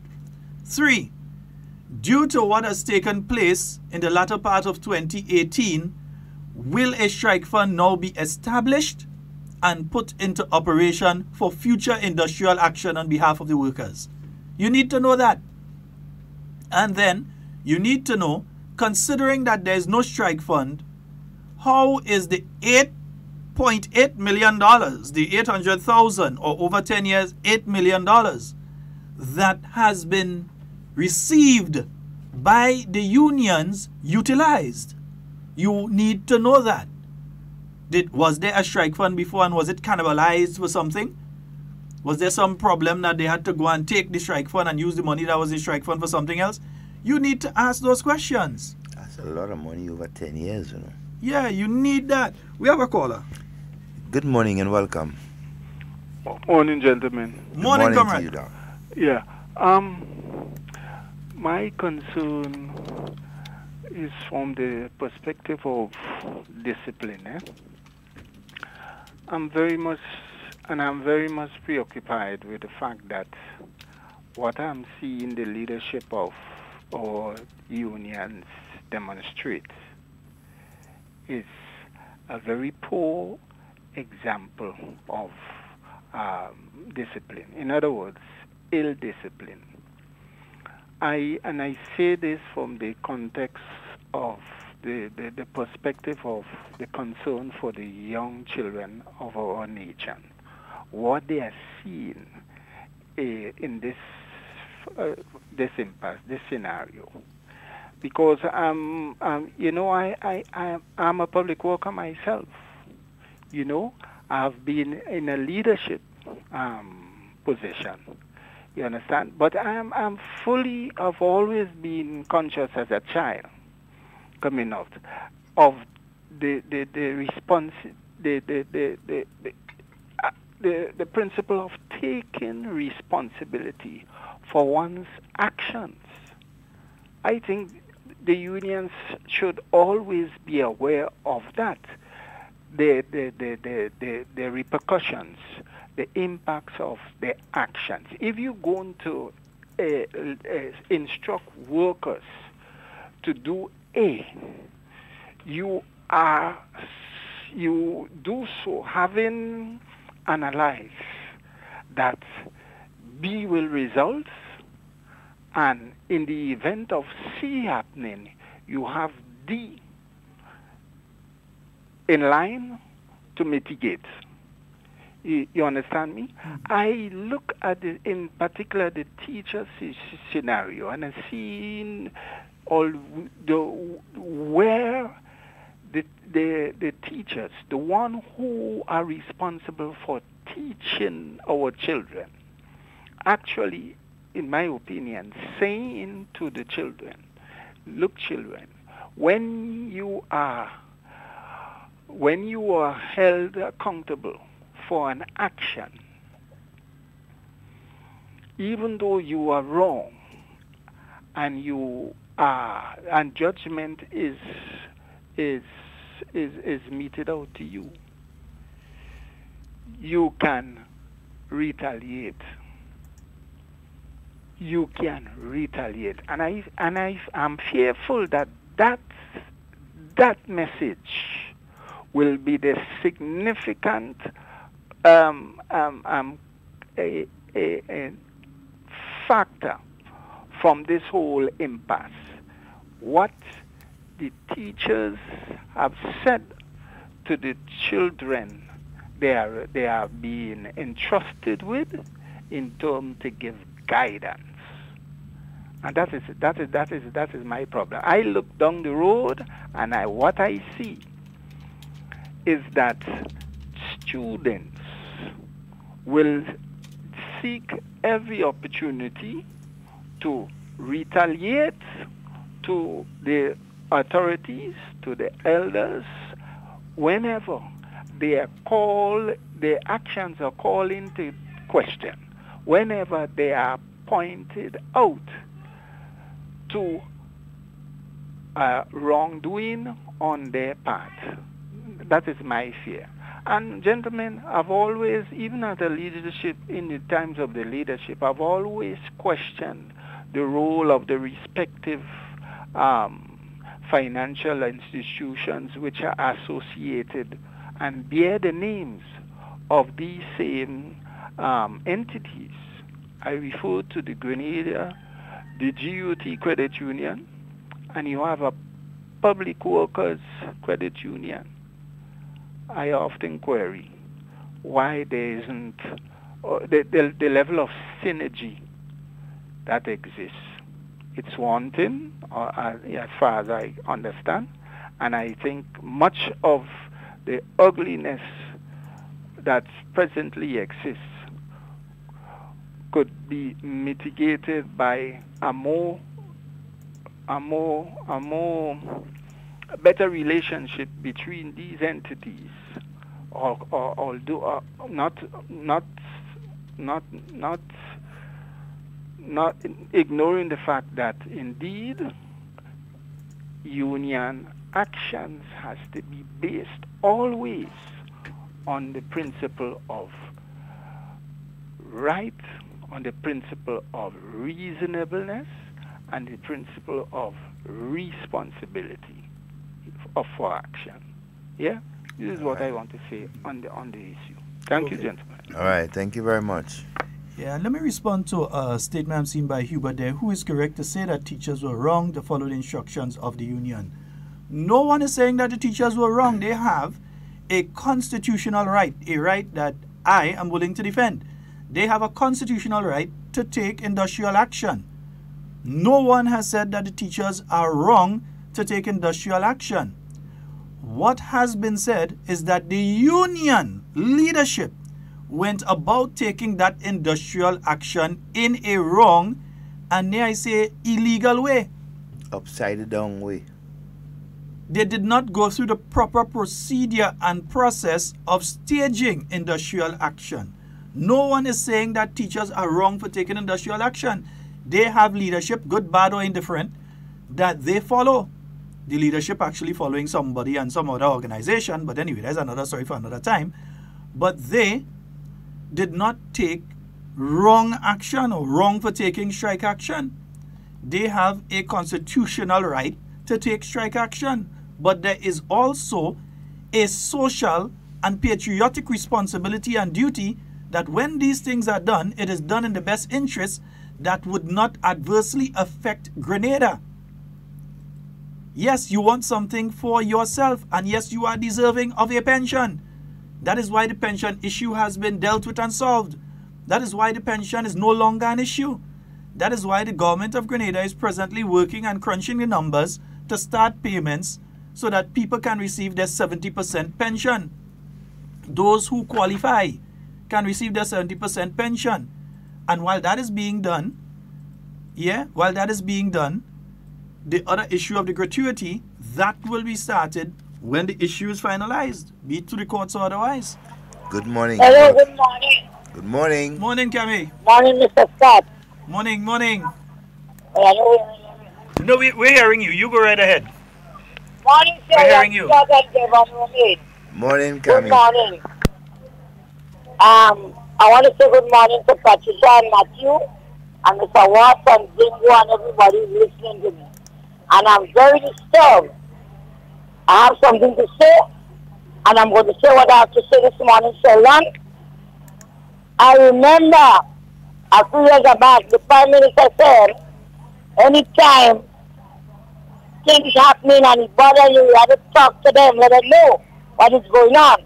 I have 5 children, yes, and I have a daughter that is working in the social services department, taking care of elderly. There are some people in the ministry that hold big positions. They hold the position and they abuse the position they have. And people, right, they abuse it and threatening my daughter to send her home.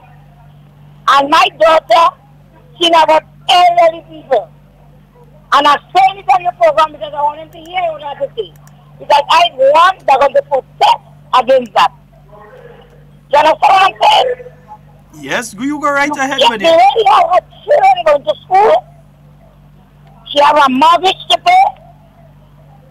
And instead of doing that, he have his salary, he gets his salary, he pay any bills. And these are the people, Mr. Scott, and I want you to listen to me. These are the people that caused the NNP government to lose the election because of the things they do to people. The things they do to people and they didn't lose the election because of what they do to people. Right? I have no apology this morning to none of them supporters that do wrong things to people. If your daughter did something wrong, you call her in and you talk to her. And it's news making, some of the supervisors making news, they have to stop bringing news on people. I know my daughter walk door to door, during the time of campaigning, and convince people to vote. NNP, they're right. And today that man, they want to torment the young lady mind and get her confused to lose her job. Well, let me tell you something. I know somebody already you have to say. If you want to send her home, he go you home too.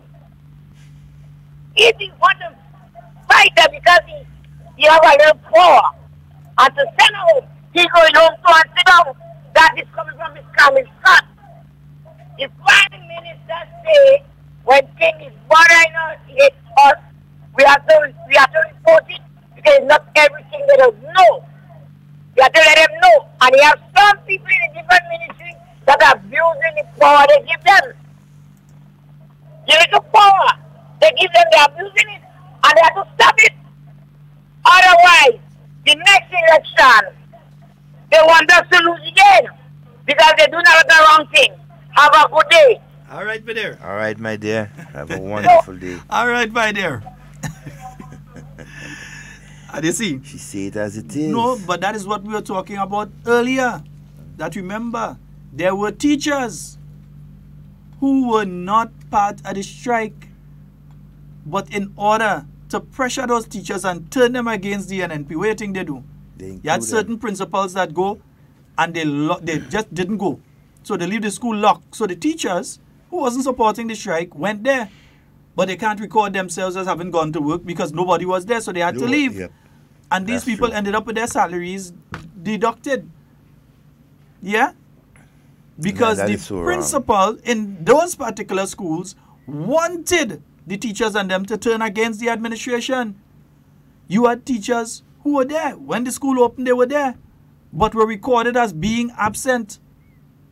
And that was willfully sent to the ministry in order so that those teachers' salary could be deducted. And what they did, those that vocal, especially for the NNP, they do them that, and then afterwards they come and they're watching them and saying, oh, you're supporting NNP, but look what they do here. Look what they do. You're supporting NNP, look what they do here. That's the same people that did that. And they are pinpointing people who they see as supportive of the new National Party, and they're doing things to get them upset and turn against the party. Aggravate them. You know? So whether it's the housing project, to try and delay the housing project and get it to stall, whether it's some other benefit that people receive through the government service, to stall it, to make sure that people don't get the benefits that they're supposed to get in the timely manner that they're supposed to get it, or even the general public, to ensure that you do not receive service in the timely manner that you're usually supposed to and should receive your service. There are people within the system that are part of a broader plan that what do you used to call them, the Pol Pot group? That Pol Pot group sit together and contemplating and trying their very best to put together, well, we go call them Pol Pot, you call them Manje Popot. Yeah. That Manje Popot group. Covert action against the people of this country. Yeah, because you can't attack government. They can't attack the new National Party on economic performance. we're a model for countries outside, everywhere else, the region and outside of the region. So they can't attack the NNP on economic performance. They cannot attack us on job creation, because we have been able to create several thousand jobs in the space of time that we've been in. They can't attack us on various things, on performance of the tourism sector. Yeah? Even the whole question of democracy, you know. They can't attack on that. They can't. So what they've decided to do is to damage that economic progress that's taking place. I'll try to. To damage the image of Grenada, to damage the image of the government and so on. They're hoping that if they're able to damage the structure of government and how government operates, and they're able to damage the image of Grenada on a whole, that they would then be able to get a little foot in the door and probably 2 seats in the parliament. Well, here we are. Right now, we put in a combination bank vault lock on that parliament door. None of them going inside there. None of them going inside there. If that is the way they want to get on, well, watch. Since we played yesterday, and we will continue to play it. Devon, that's all the time we have for today. Yes. Folks, it's been wonderful being here. My name is Sheldon Scott. I'm Devon Romain. And that's all the time we have for Hard Talk today. It's been wonderful being here with you. We love each and every one of you unconditionally. And whatever you say, whatever you do it safe and secure. We want to be speaking to and with you. And not about you. Let me get them a tune, man. Yeah.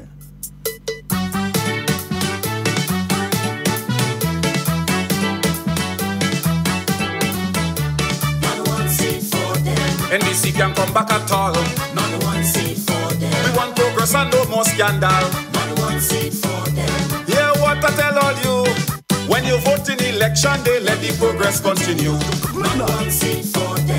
It's the One Nation's birthday. It's time for the biggest celebration in the One Nation's history as we celebrate the 45th anniversary of our independence. Folks from all walks of life from all over Grenada will head on down to the Carriacou James Athletic Stadium from 12 p.m. It's the Made in Grenada Expo, a showcase of locally produced goods and services offered on display. As you enter the Independence Village, experience steel band music, big drum dancers from Carriacou, Tambu Bamboo, Shortney, Jab Malasi, poetry, singing, live music, Solid the Band, everything Grenadian. At 3:30 p.m. military parade onto the Carriacou James Athletic Stadium, followed by the Independence Rally, cultural pieces, Prime Minister's address, one fun-filled afternoon, and not to be missed. Organize your rides, your buses, your motorcade, and head on down to the Carriacou James Athletic Stadium, Thursday, February 7th, celebrating under the theme, building resilience and enhancing social and economic transformation. The pride and joy of a nation is its flag. Its colors and arrangement makes it significant and stunningly beautiful. On Wednesday, February 6th, it's National Colors Day. Every proud Grenadian is asked to deck off in clothing highlighting the colors of our flag. Whether you are dressed for work, daily routines, or casual engagements, showcase the true Grenadian spirit. Every ministry, every department, and all workplaces are encouraged to join in. National Colors Day, Wednesday, February 6, 2019. Endorsed by the National Celebrations Committee. Our people, our colors, our day. On Wednesday, February 6, National Colors Day.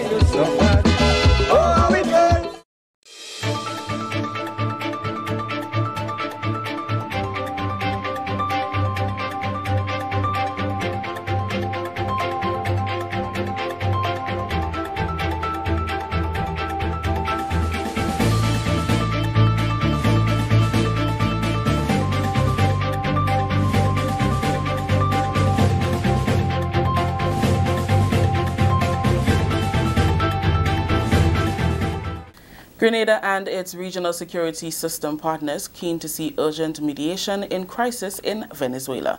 We'll have details to this story and more in the national report.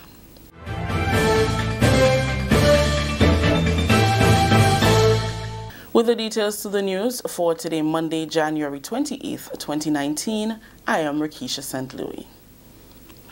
Grenada and its regional security system have endorsed the Caribbean Community decision to seek the support of the United Nations in addressing the situation in Venezuela. An emergency meeting called by CARICOM last Thursday agreed that current Chairman Prime Minister Dr. the Honorable Anthony Harris of St. Kitts and Nevis will seek an urgent meeting with the UN Secretary General, Mr. Antonio Guterres. Grenada's Foreign Affairs Minister, Honorable Peter David, was part of the CARICOM delegation which met with the UN Secretary General on Monday.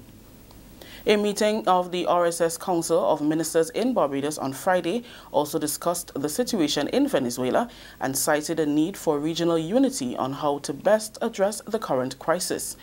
Prime Minister and Minister for National Security Dr. the Right Honorable Keith Mitchell, who attended the meeting, predicts that the crisis can easily engulf the rest of the region if the current situation continues.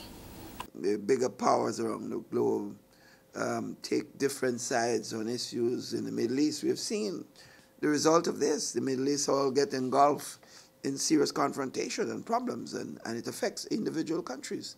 So we believe the Caribbean has maintained historically as a zone of peace, and that situation in Venezuela, where the U.S. and many other countries in the world have taken on one side, and China and Russia has taken another side. If that situation is allowed to prevail, and that either side is providing military or other forms of support, and without serious mediation, we can see it engulf in the region, and all of us would pay a heavy price. And that's why we hope to counsel both sides. Dr. Mitchell said serious mediation is the only way to amicably resolve the crisis.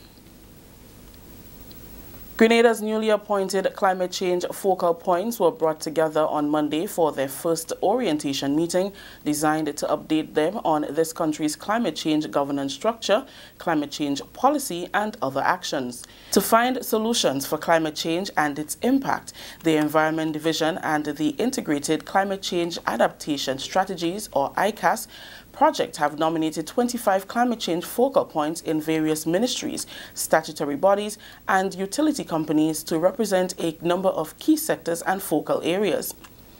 Mrs. Marina Jessamy, Permanent Secretary in the Ministry of Climate Resilience, the Environment, Forestry, Fisheries, Disaster Management and Information, says as we seek to build a sustainable nation, we need to pay attention to the effects of our everyday practices.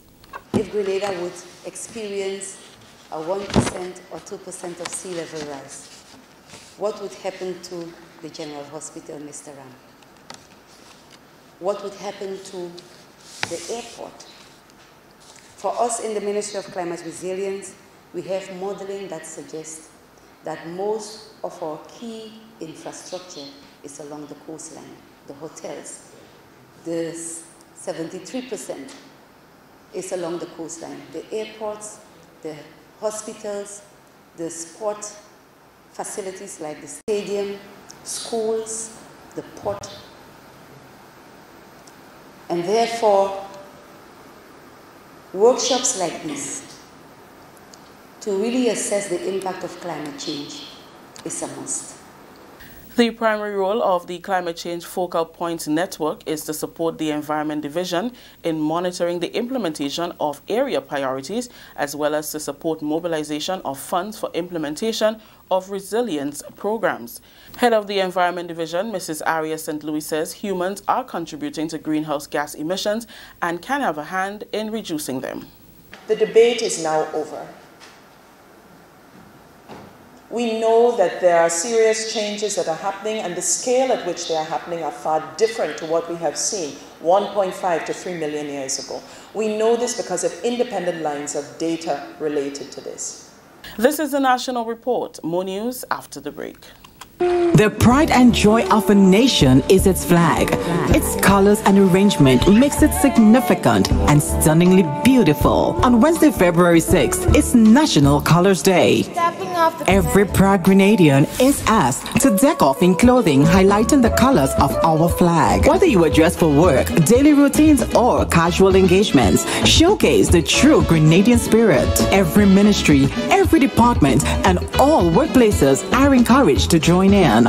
National Colors Day, Wednesday, February 6, 2019. Endorsed by the National Celebrations Committee. Our people, our colors, our day. On Wednesday, February 6th, National Colors Day. Welcome back. The 50th Billfish Tournament has pumped millions of dollars into the local economy. The tournament is the Caribbean's premier sport fishing event where anglers and competitors enjoy fishing and sportsmanship. Chairman of the tournament, Richard McIntyre, said this year's event, which concluded over the weekend, was the biggest in terms of participation and revenue generation. It's an event that has cost us a lot, but we believe in putting everything that you get 1 year into the next. So I think that's why we have been able to grow, you know. Take 366 anglers at $250 US. It's not anything. Our prices are shown on the brochures. You know, it's nothing that we hide because it's all put right back in, you know. So you could do the maths, 250 US, you know, 366. A number of the experienced participants had nothing but good commendations for the tournament organizers. This is my 7th year. And I think the skipper's must be about his 26th year. So he's been here quite a few times. We always come every year because it's always a great experience.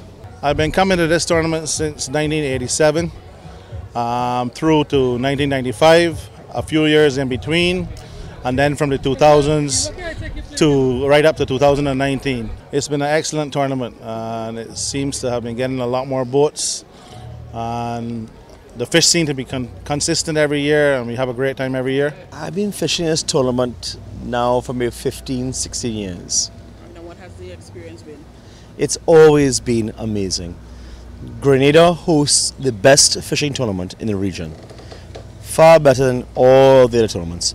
It has the most fish, it has the best facilities, and has the best resources to cater for a good tournament.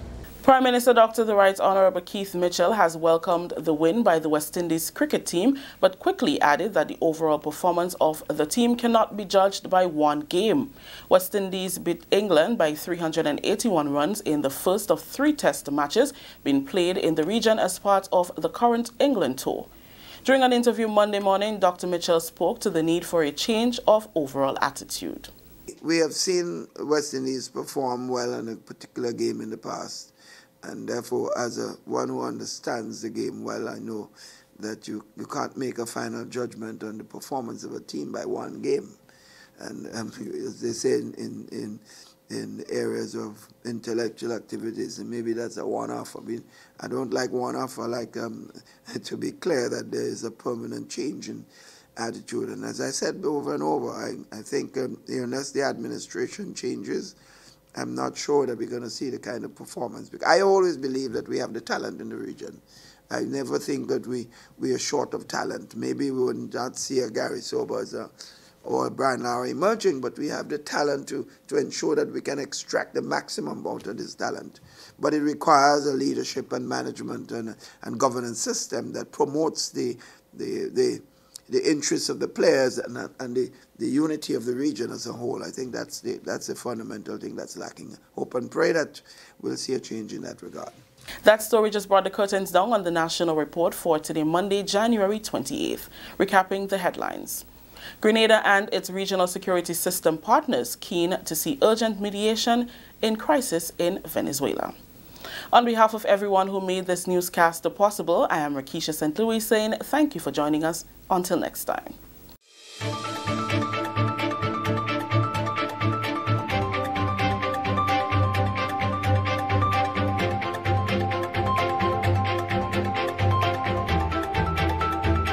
Stay up to date with all that's happening with the new national party, NNP. Send us a message via text or WhatsApp on 405-8683 with your name, email, and constituency. Stay in the know with NNP. Get updated.